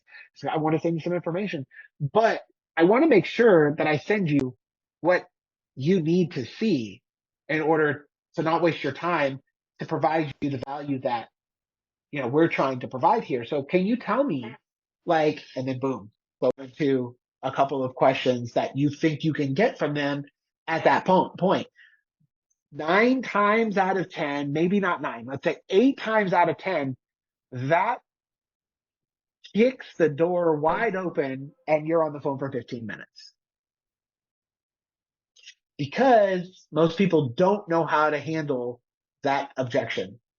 It's not really an objection. All it is I got to get off the phone. Okay. It's a deflection. They're trying to just get you away. Like they're like poof, like a gnat, right? Like a bug. But if you come off with the right tonality, you have, really true, like, I understand you're busy. I you don't have to say that. Empathy in your voice.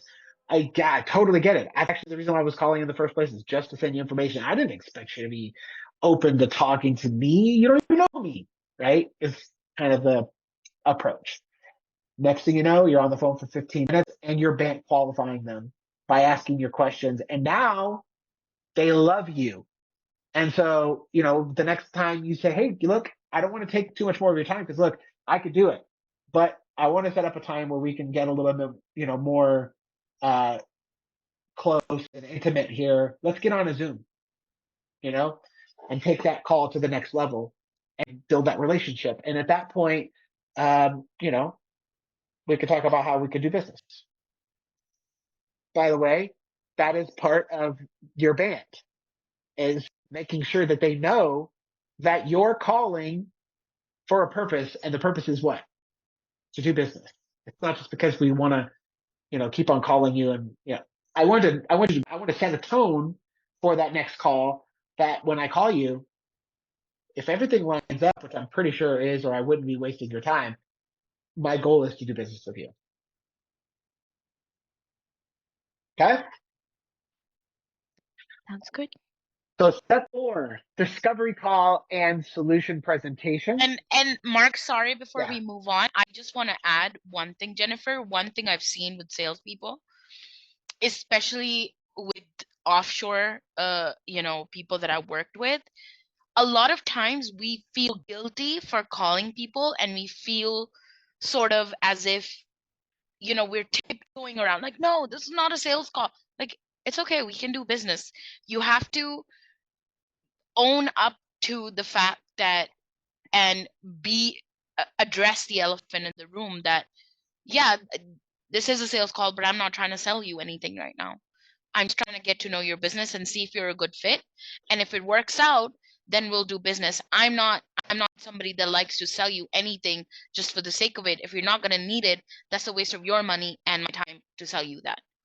That way, you've just created trust, and you're not somebody that wants to scam them. Because to be honest, most people, especially if you do not sound a certain way, or they think salespeople are scammy because they're trying to take money off of our wallet. And you need to be somebody that is trying to save them money and help their business. Yeah, essentially. So just wanted to add that. Thank you for that, Aisha. True. 100%. So, next step is the discovery call and solution presentation. So again, if you've done a really good job of getting them qualified, that next call where you guys are getting intimate and face to face, it's going to be, just smooth as butter. Because now you get to shine. You get the opportunity to really just not sell them, just wow them, right? I literally just got off a call that when we took our break, you guys took your break. I was going into I was a sales presentation. The guy at the end was ready to buy. Like, he actually told me, he said, here, like, how do we do business? Right? What's the next step? I know most people say that you shouldn't have that. Like, most salespeople think that you shouldn't have that. You should ask for the business. And that's the old school mentality that I still, it's hard. You might hear me say it, always be closing, assume the sale, stuff like that. It still should be done. But if you do such a really good job of number 1 through 3, 4, where value is clear, decisions are simple, right? At this point, it's just literally take my money, right? So that discovery call is here where you're having that opportunity to really dive deep in and get intimate and tell them about the opportunity of having this account executive or having this SDR, business development representative, or the team, or whatever it is that we've tailored for them, or that we have put together to present to them, and getting them excited about the solution finally being in their hands, right? Now, instead of just sell, I'd like to think of you more of like a Picasso, right? Like an artist painting a picture that puts them in the future. And now you future paste them into a situation where they have no more problems. Life is great, right? They don't have to worry about where their next prospect's going to come from. They don't have to worry about making payroll. They don't have to worry about scale. Those things are all just going to happen now because of what you've been able to do for them. Cool. Now, step 5, closing and onboarding. Again, the close isn't like pushing somebody into it. When I think of closing that way, and I think a lot of people think of that closer, they're thinking of this steamroller guy who's going to come in and, slick talk you into giving you, giving their credit card and signing up for something they don't need, right? For us, closing is just making sure that all of their concerns have been taken care of and, that they're getting out of their own way of making the decision. Because sometimes we do, as humans, stop ourselves from a good thing, right? Like, I wish I had a really good example. I was going to try to use my wife, but it was actually the other way around. Like, I knew, she knew, but, I had to do my salesmanship. So, it's like, if somebody knows they need it, but they have fear or, they've messed up in the past, you have to identify what that thing is that's keeping them from taking action and letting them know that it's not going to be a problem because of what we have put together. So for example, a lot of companies maybe have a fear of putting something like this in place because it's a waste of money because the prospects never close. Well, yeah, but you know what? Don't blame yourself for that. The reason why the prospects never close is because they shouldn't have been closed anyways, right? Because somebody was cramming people that were responding into your pipeline and expecting those to be customers. No, like we think of prospecting like the gold prospectors, the guys that go out into the mountains and look for gold. How did they look for gold? Right? They have that water, that stream of water, and they put the little pot pan in the, with the dirt, and they start sifting until the gold rises out. Right? Yep. You're using the water to find those little specks of gold. You can't turn water into gold. You can't turn the dirt. So don't think of it that way, Mr. Customer. You're not the problem. It was the system that was failing you.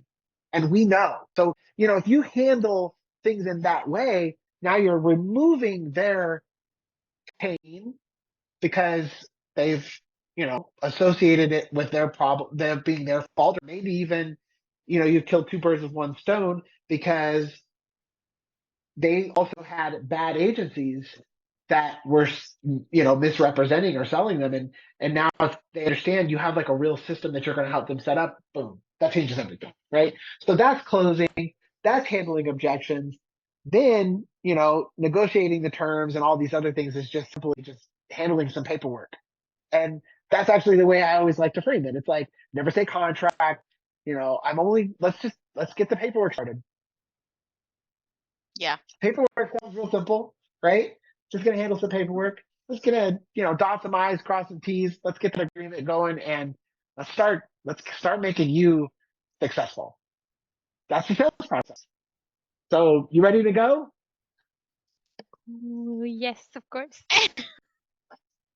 Kidding with you. Any questions? Also, I do want to add over there as well. Mark, by the way, amazing. I would buy from you right now, but I don't need Hot Prospector. I got it for free. So, but another thing. Actually, maybe we're gonna start charging you for sales for Hot Prospector. I'm kidding. But so now what happens is, as you're saying this, and I do want to tell you, as salespeople, when we get somebody to talk to us and we're in a flow, and so we tend to just go on and on and on and on and on. And I have my own ABC, which is always be checking. You've built the pain point, you've given them the solution, and you want to drop in, hey, how does that sound to you? So just so you know, you're not annoying someone out of the phone, right? And if somebody's like, yeah, that sounds like good. And if so, just keep checking what I call the pulse, right? Just like in a monitor when somebody's hospitalized, as soon as the pulse goes up, you need to go in and just, give it more attention. But if the pulse is stable, then you keep that stable and just always be checking ABC. Just keep that in your head. Whatever you're saying is being translated, and never do product dumping ever on a call. Give them a solution and give them what they've asked. If let's suppose if they say, "Oh yeah, you're right, but my system doesn't work, my leads don't work," all of that. Okay, I understand that you've mentioned, and first ask questions and note down, have a notepad ready where you're okay, they have a problem with leads. Okay, they have a problem with somebody that cannot dial the leads. They have a problem with the outreach and software. All right, I listen to you, Mark. I see that you are having problem with leads, which is essentially making you not get as much business as you would have. I understand that you have nobody working for you, which I understand is taking away from your time. And then I understand that you have nothing in place, so that gives you anxiety of how to approach these leads that are already unmanageable. This is what we can do. Bridge the gap, right? Understand that you're listening to them. So that way it's a conversation and you're just not like, "Hey, okay, you mentioned about leads. Okay, this is what we can do with leads. All right, and then always, whenever they give you a problem, always ask, "And how is that affecting your business? And how does that affect you?" So you're pretty much just making them talk to you about everything. And this is where always be checking comes in. Now that you've taken all your map road, you've now you're going to start drawing and leading them to the destination. And when you lead them to the destination, you tell them, "Hey, listen, this is the bus I've gotten you on. This is the road. This is how long it's going to take you. And now let me know, is that something that you want to get on board with?" And that's when they tell you, "Yeah, this sounds like something I like." Okay, great, great. So without me getting too deep into it, I've already had you on a call for 15 minutes. How about I show you and take your time, and we can do this more customized to your needs. I'm going to make sure that when you come into that demo, I have a solution for your leads. I show you a solution for your dialer, as well as I can have something in front of you when it comes to placing kind of person you have. So let me get all that in order and specify a presentation and specialize a presentation just for you, and then present something to you. Everybody, remember, Jennifer, everybody wants to feel special, no matter who it is. Everybody wants to be heard. Everybody wants to be understood. And if you do those things, you're golden. That's it. That's all I wanted to say. Thank you for that. Appreciate it. Of course. So let's talk about the sales process a little bit further and the call statuses. So when you're making phone calls, the best way to look at this is like you're back to the prospecting type of thing. You're sifting, right? You're sifting the leads. The dialer that we use, Hot Prospector, gives you the ability to sift faster. So think of it like having the ability to turn up the stream, and make that faster. These call statuses are going to let you kind of, divvy up leads or direct them into different locations or areas or do certain automations based off of what happened on that call. So when you make a phone call and you have somebody who, like we talked about earlier, who was really busy, they were open to having a callback, and that callback is going to make sense for you to call them back at a specific time. By the way, you should only be scheduling callbacks. It shouldn't just be like, "Call me back later," right? So if that's the case, then you would use this call status for callback. So you click on that call status, and it's going to allow you to schedule the time inside of Hot Prospector with a date and time where the lead will automatically pop up at that specific time. Okay. No contact. This is where you made a phone call and you were not able to confirm anything. You didn't get a chance to find out their email. You couldn't get any additional information. At this point, if they're if there's other agents that are inside of your dialer queue, the dialing on the same lead, that lead is still in play. Anybody can get it. Okay. Ideally, when you see a lead on your screen, you should be trying to fill in the blanks. Think of it like, that number, as empty as the screen may seem, maybe you don't have the decision maker name, all these things. It is there for a reason. We put that number in your system for a reason. Maybe we couldn't get that other information, but you can find additional details on those prospects really quickly, either like checking their website out or looking at their social media, looking at their LinkedIn, those types of things. And you can fill in the blanks. It doesn't mean that you necessarily need to claim that lead, but at least fill out those things so that way the next time that lead pops up, it's going to be easier for the next person or even yourself to take it to the next level. Maybe they do have, the decision makers now available and you can speak with them. Okay. No answer speaks for itself. You called, went to voicemail. One thing you see here, I've noted Google Voice. I will tell you that if somebody is using Google Voice, in my opinion, it's not always a good sign because they are constantly screening all of their calls. Because Google Voice has that please announce yourself feature where they could hear. And so, and it's not always, I'll still try, but if I call a few times and I keep on getting the Google Voice and they're never, Yeah. I just eventually give up. It's just a waste. So what I found, and you can mix it up a little bit, call, maybe one time say who you are, just say it's Jennifer. And then, keep it very vague. They're like, well, how many Jennifers? It could be Who's Jennifer that I Jennifer? know, right? Because your goal is to get them to answer. If you say it's Jennifer from Hot Prospector, and you're announcing yourself, calling to sell you something, that's the trick not I've gonna been be like, using with what's Green that? Energy Advisors. That's the trick I've been using while working with Green Energy Advisors. We used to call, and if there's like this Google Voice Assistant, I used to be like, "Hey, it's Jennifer," not from Green Energy Advisors or something. Hey, it's Jennifer. Smart. Yes, that's perfect. Yes, because again, if you try to sell yourself on the demo, they're just going to be like, "Oh, thanks for telling me this is somebody I need to block," and that's it. Yeah. No, you're never going to get through. So yeah, Another trick perfect. I'll tell you, try and make friends with somebody that picks up the phone. Yeah, I always made friends with gatekeepers and they helped me so many times. Like, for example, if you're calling it somebody for the second time, be funny. People are having boring days. Stand out. Like, for example, there's this company that I ended up closing and they were a huge company. It was very hard to get through to them.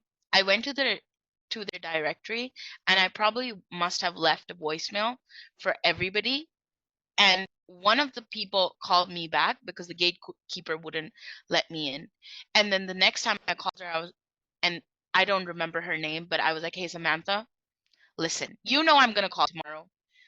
You know that you're going to pick up this part of your job. I don't want to annoy you. And it's part of my job to make this sale. A girl's got to eat. Okay. I have these shoes that I really want to get that are on sale. So help a girl out." So I would always connect with them. And she started cracking up.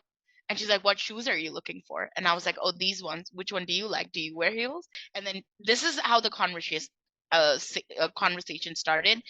And I just said, "Listen, I'm going to cut to the chase.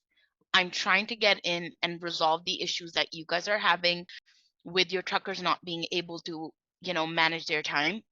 Do you guys already have something in place?" And she was so polite. She was like, "Listen, they are really stingy. They're not willing to pay money. Okay. And what they already have is not working. So the owner is pissed." I was like, and then I told her, "Samantha, I promise you, just get me through to their voicemail or have me on the schedule. I promise you they're not going to be pissed. And let's suppose if they are pissed, I'll buy you coffee. I promise you that." And then we became friends. And the next time I called in, she was like, all right, good luck. And then she let me in, and I was like, hey, listen, I already know you're pissed. Your system does not work. I had a call with and I just, by the way, I don't encourage lying, but this is finessing. I like to call. So then I was like, hey, I got in touch with one of your truckers, and there's DOT officers that could fine you. And those fines go up to then how much a device will cost you. So can we have a conversation and a demo of how I can help you out with this? And it's super easy. And guess what? And I already knew that we had like a discount going on where we could just give the device free. And I said, guess what? I will work something out with you that you don't have to invest so much, because I already know you're frustrated with what you have. They were so happy to get that call. And that was my biggest sale that I made for that quarter. And I got, just because I was creative, and so many AEs came up to me and they were like, how did you do it? The gatekeeper is so rude. And I was like, yeah, but you got to make them laugh. So just, humans are human at the end of the day. You know, everybody has needs. Find me one girl that does not like shopping. Come on. You know, so that's, you just need to know how to connect. And that's a genuine thing. I really wanted to get the shoes. I really did. And you know, she could feel it in my voice, and you just have to be human with them. So yeah, just wanted to give you a little, just be creative with how you want to approach, but be respectful of people's time and all of that. But if you are honest with people, trust me, everybody wants, they will let you in, and they will be honest with you too. So yeah, just wanted to give you a little tip of mine. Thank you. That was helpful. No problem, obviously. So moving on to the next one, which is interested. So make sure that you have the ability to actually detect interest, not somebody that's feigned interest to make you think, oh, I have something here, right? Sometimes, you know, people will do that. I don't know why. I don't see the benefit in that, but they'll do it, you know, and then when you call them back, they're not even like, they forgot all about you. And it's super frustrating. So make sure that you really have interest when you mark them as interest. Not that they said, you know, for example, when you talk about, you know, some of the strategies and they go, oh yeah, like that sounds cool. No, like you see that they see themselves benefiting from what you're calling about. Okay.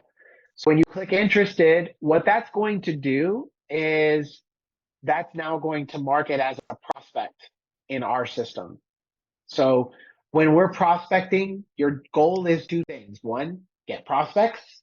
Two, book appointments. Three, get sales. So all of those things work together. So if you're doing all of those things or the other two, the sales will come. So just, you know, make sure that you're dispositioning your leads properly, because that will come through in your metrics, and it's going to make it easier for Aisha to know where you might need more help. Okay. Working is a status where you've engaged the prospect, you've gotten their email, and you know you're trying to put them through your process. Okay. Similar type of situation, it's going to mark it as a prospect. Booked demo is where you've scheduled that call that we were discussing earlier, where you're going to go in and position the offer and get an opportunity. That's the face-to-face greeting. That's the, you know, the intimate opportunity for you to really make us look good, right?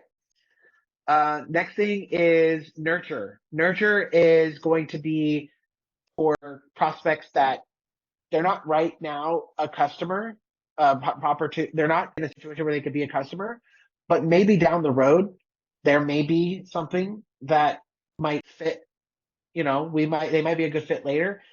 Possibly they're going through some kind of changes. Maybe they've hired somebody. I you know, hired some big sales manager, and I need to get those things in place before we start even thinking about bringing on SDRs. Or, you know, maybe we just moved locations and, you know, I just have too much on my plate. Don't kill those.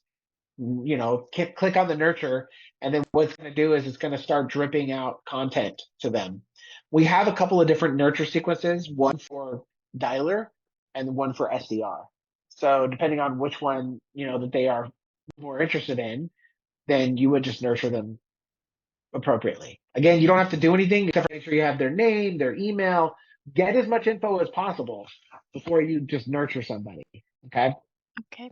Otherwise, you should be, it's not a nurture, it's more of a follow up. And that's where, you're continuing to build that value first. Never nurture someone unless there's some value to be had there. A lot of times, an SDR will just think, oh, well, if I send them emails, and yeah, you're going to get lucky sometimes. But a lot of SDRs will think, oh, well, if I just start sending them emails, they're going to read them and then eventually they're going to buy. Well, not if they don't need it, right? All you're now doing is ruining our email reputation, because, and I don't know if you're familiar with this, and I'll just take this opportunity to mention it, but the email service providers, the ESPs, are looking at things on our email history, I guess the best way to say it, to determine if we should land in the inbox or not of somebody's email. And if Or we've go to damaged, spam directly, right? exactly. And All if right. we've damaged our reputation because of sending out nurture emails to people who don't want them, they might mark them as spam. They may not open them, things like that. And so what that does is it affects your future emails. So you do want to be careful not to damage a reputation. The score, our sender score, is pretty decent right now. And if you start sending out nurtures, that it can go down, and then you'll be calling people to say I didn't get your email. I mean, that's still going to happen regardless, but you don't want it to happen every single time you send an email. Not interested. Not interested is where somebody has literally told you the words, I'm not interested. Okay. It doesn't mean that you're not interested in working with them. It doesn't mean any of those other things. It means that they just don't want this. Okay. There's different types of reasons why we would mark somebody as not like a good fit, and we like to separate them. So try to make sure you do that, because then we'll have the ability to make sure if later down the line we want to prospect to those people in a different way, we can. Right? I know you weren't interested in the past and such, but bad data. Bad data means that number you're calling is completely like, maybe it is the wrong business type altogether. We thought it was, we'll just say, for example, a trucking company, but it wasn't a trucking company. It was a corner store. They like they sell candy bars. We don't do business with corner stores, right? That's bad. But if you call the lead and the number is disconnected or something like that, before you just kill it, look at the rest of the lead information, because we use built with to get our data. Sometimes what ends up happening is something gets crisscrossed. So if you look at the website, go to the website, and maybe it'll be a different website than what the phone number is for, and you can find the real number and then just change the number in our system and then dial that number. Okay. So just before you kill it, before you mark it as bad, check it out first to make sure, because your human set of eyes is better than our, automation stuff. Unreachable means that you've called, like I mentioned before, Google Voice, or if you hear the text now subscriber you have called, bad. Text now, if they are text now, I don't even do business with them, because text now is like usually used for spammers. It's Okay. yeah, it's usually used for spammers.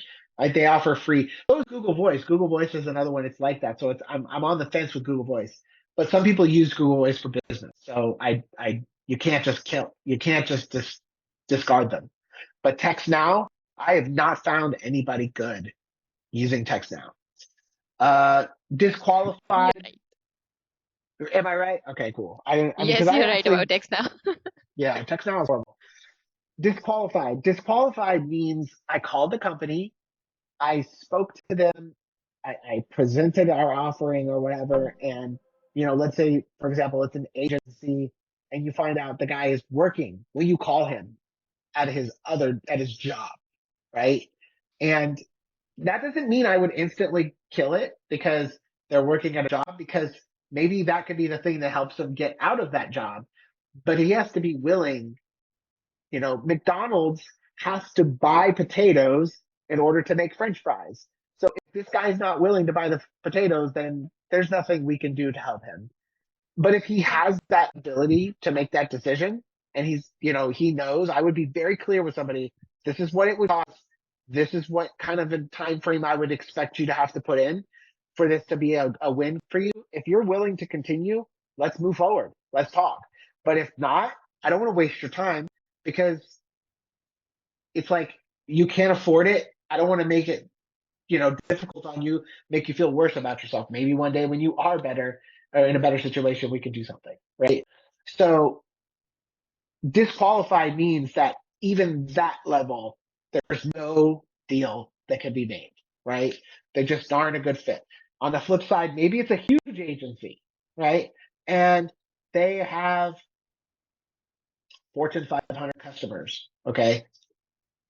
That's not in our ICP. Remember, we have that range that we're looking for. So they still aren't qualified. Okay.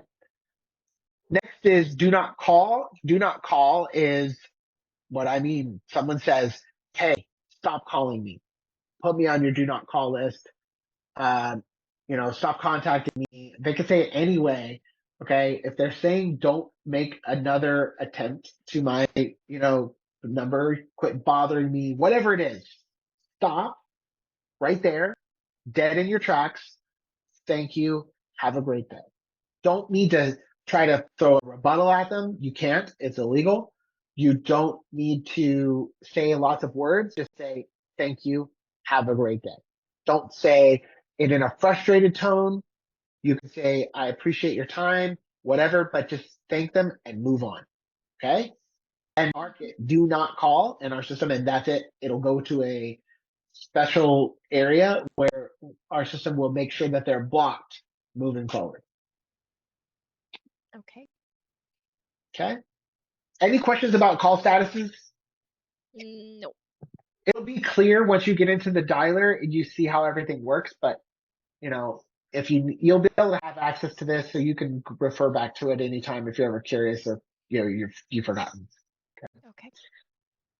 So we also have a couple of cadences that we've set up. One is for messages and emails. And then the other is like an email that we send out if somebody missed the demo. Let's see here.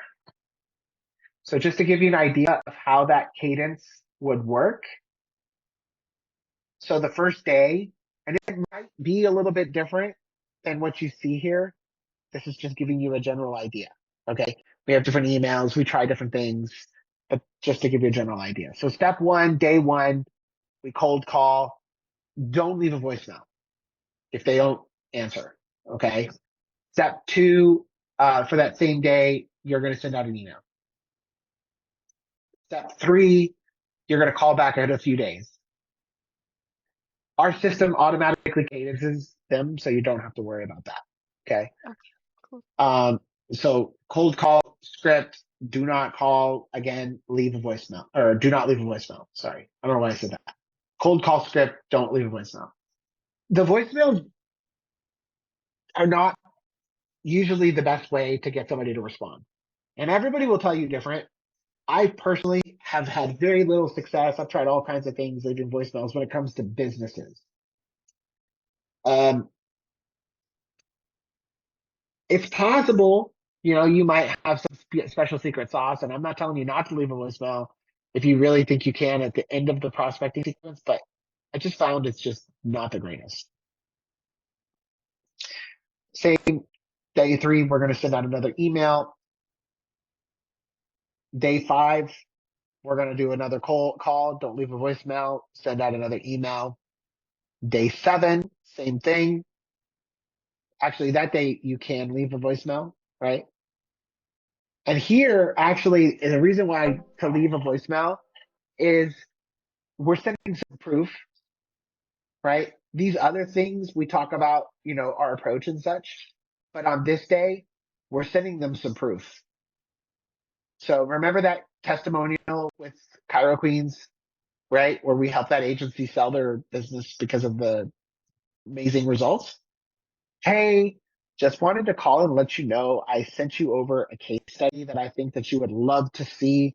We worked with a few other agencies in your situation. Matter of fact, they were able to sell their agency for, have an exit because of what we put in place. Would love to hear your thoughts. Give me a call back after you've seen it. I'm just kind of spitballing off the cuff, but something like that, right? Fifth call, day 9. Do not leave voicemail. And here's the script.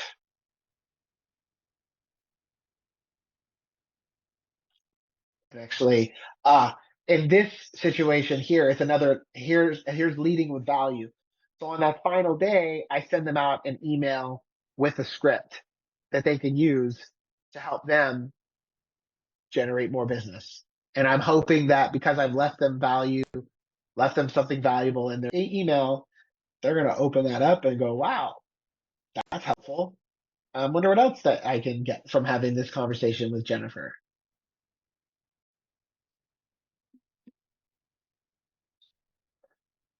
Then this is just an email that you can send out if somebody does not show up for their meeting. All of these are inside of the system, by the way, so you don't have to refer back to this. You just click the button inside of there. Any questions on all that? No. Cool. Well, you're just making this super easy. I'm sure I'll have more questions when I'm actually doing it. dialing, actually talking to the people. So at that time, of course, I'll have more questions. For right now, it's self-explanatory. I've already used those call statuses, and I've already used Hot Prospector, how it works and everything. So this is Oh, that's easy for right. me right now. Yeah, that's right. You've used Hot Prospector, so this probably just fills in some gaps. Yep. Cool. So the performance culture, again, like I had mentioned earlier on in this meeting, we are big on KPIs, metrics. You heard our song, right? We eat them for lunch or whatever, I don't know. But the point is the numbers don't lie. You can tell me anything, but the numbers will tell me the truth. And that's what I always tell my people. You can tell yourself anything, but the numbers are going to tell you the truth. So you can lie to yourself, you can lie to me, but you can't lie. The numbers will not lie. They will not let you lie. Okay. Of course. So it's so important for you to be about that on your own. I shouldn't have to measure you because you've already measured yourself. We will just help you identify things that might, need adjusting because we've identified it, right? Aisha, myself, we're here to help. We're not here to be the hammer, right? If we have to be the hammer, then this isn't going to be a good fit, right? That's the way I look at it. We try to make sure up front that we're not going to have to be a hammer. So if you are struggling with anything, go back and look at your numbers and say, figured it out. I didn't make enough calls today. Or, wow, how did I have such a time in between my calls where what was I doing? Or, gee, I'm not talking to anybody when I make these calls. My calls are very short. It means people are probably not talking to me, right? These KPIs all lead somewhere. And so the goal for you is to measure your stuff. So for us, if I book an appointment, I expect that individual is going to, if I set an appointment, I expect that individual is going to show up, right? Or else I wouldn't set that appointment. I want to sell them first. get them more interested before I set the appointment. You don't set an appointment to get somebody to take your call. You set the appointment to present your offer. So we expect an 80% show rate on an appointment. Some people will say they're okay with 40%, 50%, 60%. I don't see the point of, I understand things are going to happen, right? Sometimes people can't show, and that's where we had that 20%, which I think is still high. I'm big on making sure that the person that I'm setting an appointment with knows how valuable that spot is on my calendar, and how I also believe that it's very important and their spot on their calendar is very valuable. So make sure that you do that up front, and that 80% show rate, not a problem. Qualification, again, if you did your due diligence up front and you've done all the right questions, they're going to qualify. But again, we leave that room for error. 20% people may not qualify. And if you do those two things in the beginning, 27% close rate, minimal, right? You should be higher than that. 35, 40% if you do the right stuff, right? Maybe you will have less appointments. At the end of the day, you're going to have better numbers. So I'm looking for 10 prospects a day, working prospects. That's people that you've identified might be a good fit. You have to go out there and find those. Working prospects is not the same as a hot prospect. A hot prospect, you should have at least 2 or 3 of those. Those are people who you had a really good conversation with. And if you're doing that every day, one of those people is on your calendar and you're going to have a good solid meeting. In order to make that happen, this is where the baby metrics come in. Calls, 150 plus a day. Talk time, 200 minutes, non-negotiable, right? You should be able to hit that without even sweating, okay? Call gaps, 1 hour max throughout the day. Emails, you should be sending out about 20 a day. LinkedIn, you should be pinging at least 10 of those people on LinkedIn. Those things are what's going to make it super easy for you to get those other numbers, right? All of those little baby numbers, those little metrics we just talked about are going to support the top level stuff. Trickle down. There's an EOD template here that you can use that will help you with, tracking yourself. These are things, and I'll let Aisha dive in more with that, but that template there will help you to track yourself and keep track of your own numbers. I actually just, require everybody to take a screenshot of their call report. It's on your dashboard. Actually, like, we're right there anyways, might as well show it. This thing, because you don't have all those numbers. It's mainly for you. So I know you had your eyeballs on it. It's not so much for me, right? Because we're going to check anyways. But I want to make sure you have looked at this and you are aware of what's happening. So this is our performance tracker built into the software on the dashboard.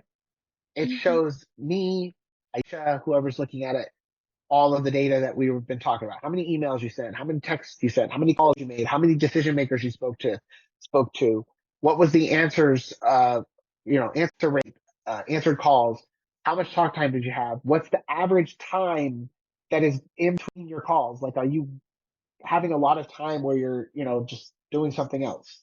When did you make your first call for that day? When did you stop making calls? When was your last call? What's your average call length? How many prospects did you generate for the day and for the week? How many appointments have you set? And then those also will translate into sales, but that's a different thing. Any questions on this? No. Awesome. So this here is kind of like a, how you make money sort of thing, which we can kind of go into this a little bit later, more in detail. because I know the money thing is super, super important. But if you're hitting your quotas and you're hitting your goals, your opportunity for generating commission is going to be insane. And if you're doing the things that we just told you, you're definitely going to hit your numbers. There's no way. It's math, right? It's just a simple equation. You're doing all these things right. You're going to be able to hit those numbers. And this is literally what we're, expecting. Yeah, that's it. I mean, I'll let Aisha kind of talk more about like the performance management side of things and what she'll do to help you along the path and supporting you with regard to reviews and daily call, where you Yeah. guys are doing together. But Yes. do you have anything to say on that, Aisha? Yeah, thank you. I think that was pretty well explained. I think it kind of like got me excited, and I'm not even the person that's going to be dialing. So I think you have all the tools. And as far as the metrics and the management is concerned, like I said, this is the blueprint. The 30, 60, 90-day plan. Like we said, we don't expect you to know everything right away, right? But in the 30-day period, I expect you to at least have um, some understanding and know how to go after and what is the ideal customer and how you're dialing. Good thing for you is you already know the system. Now it's all about taking care of your leads, managing your follow-up appointments, and hopefully you're going to be making a lot, and pretty much that. I will, when we have our one-on-ones, and we do this more intimately, just you and I would give you some tools, or we can build a report what you're comfortable with. And I've done this for another person in another department, where you're able to track beside just the system. The system is amazing, but I'm somebody, I like to double check, right? Um, and I like to have my own. So maybe we can create a sheet for you where every time you have a successful appointment, you can put down their email and their phone number and all of that. Just keep a track of that, because let's suppose even, and that is good for you, because, and also when I was working in your position, I would have my own sheet where I would tally up all my commissions and all the sales that I was bringing in. Yeah, I And used to one have one time, for green energy advisors as well. So they always ask you to keep a sheet, keep a record of okay, your so we all. can duplicate that and we can keep that, because it's always good. Because one time there was a glitch in our system, and what happened was $1,700 worth of my commission was gone from the system, and we could not figure it out. But thanks to my sheet that I constantly in my one-on-ones would let my manager know this is how I'm pacing and whatnot, I was able to handle that. So I'm just giving you a couple of tips on how to maintain that. And also, you can hold me more accountable, because at the end of the day, we're all humans. 60 days, I expect you to know, um, not completely everything, but you have a good hone on the way you want to dial the conversations. Now you have more understanding of how to approach different customers and businesses and whatnot. And 90-day, we expect you to be fully trained. You're an expert, you know how everything works, hopefully. And I know potential, and I've hired a lot of people to work in teams. And I'm just not saying this to you, Jennifer. Um you have great potential, and I think you're gonna get there before the 90-day. I know that. Thank um you. and we're gonna get there. We're gonna get you there as well, right alongside. Quarterly check-in with feedback form. Again, this is something I've mentioned. I like to do check-ins with my AEs every week, just even a health and wellness check. Just want to know how's everything at home, if your mental health is okay.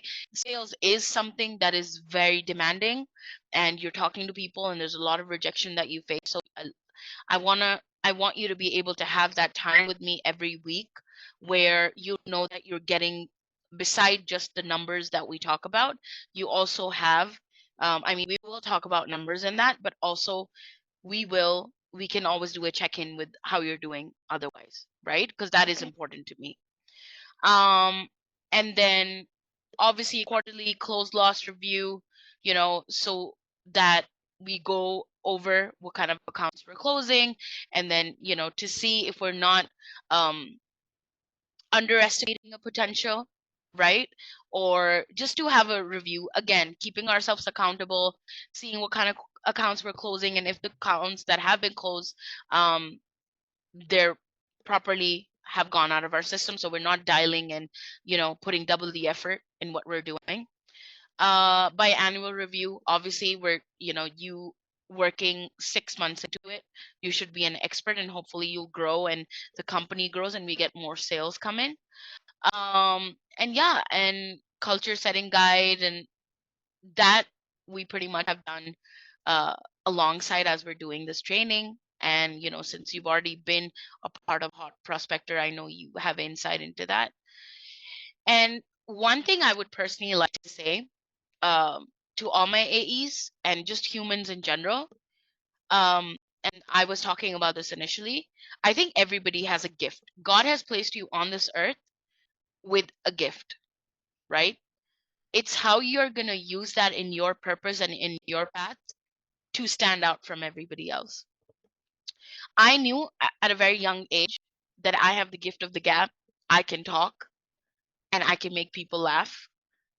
And so either I was going to be very serious and save the world and be a lawyer, or I was going to make people laugh and make a lot of money and become sales. And guess what I picked? How shallow, Sales. right? How shallow of me, but whatever. But yeah, so basically that's that I want you to know what your superpower is. And in fact, I would like to ask you, what do you think your superpower is? Positivity. I do agree. I think positivity is good. It's very good superpower to have, especially in a job like this. Where you People get tend, hang-ups and you get a yeah. lot of negatives. And if you're somebody that is strong and cannot let that affect you, listen, trust me, you've won half the battle. Trust me on that. Because I'm somebody, I'm highly competitive. I always wanted to be number one, and I was. I never missed a target for 2 years working as an AE. And whenever I used to be close to not hitting it, I was very grumpy. Nobody wanted to be around me. So, yeah, so if you have that superpower, and I've learned the hard way, um, and when I became a manager, that was the first time. And even though I had no quota, I wanted to come in and show everyone, then I'm the big dog and I've taken over. And I had to eat a slice of humble pie, and I had to channel in positivity. And I think if you learn from failure, or if you're somebody that can, stand your own and know your truth in times of hardship, I think you're going to be very successful. So if you are somebody, if your superpower is positivity, girl, you've already won. So you just have to have the right conversations. Yeah. Awesome. Well, with that, this is all we have for this part of the training. So there's, kind of just the gist of everything. Next thing we're going to do after this is we're going to go into the script and the rebuttals and how to position things properly. But other than that, I think you have like a full understanding of what we do, how we do it, why we do it, what's expected. Also, don't worry about learning everything and just knowing everything by heart. I'm sure Mark or I can share this with you. So this is something that, you can go over anytime you're confused. You can just have this handy and look over that. What I would do is personally, again, I'm a very detail oriented person, and I like to pick and choose and customize. So what I used to do is every time I was given a playbook, I would create again my own document. I would put a twist onto my own script and what worked. and I would take whatever was important. I would write certain value statements. Like all those videos that we watched, I think they gave you 3-4 value statements in every video. So if anything that stands out and that impresses you, I would suggest that you go write it down in those documents. A document, just a singular one, just that line. So then when you are on the phone calls and you feel like you're getting flustered or whatever, you're human, right? You have a document to look at. That's kind of like your best friend, right? Where sometimes I had a hard time, let's suppose, you have a hard time getting over 1 or 2 rebuttals. Have that rebuttal written down and have the best possible answer, or just take what Mark has given you a lot of wisdom and some things that you're going to learn. Obviously, I'm there to help you out, and you can just write those down right in front of you. So, and they're just in your background in your screen. So as you're going through these calls, you have that. And especially with our system, it's already amazing where every script and all of that is already imported in for you, as you know, you've been working. So there's a lot of stuff to facilitate you to be successful. And we want you to be so.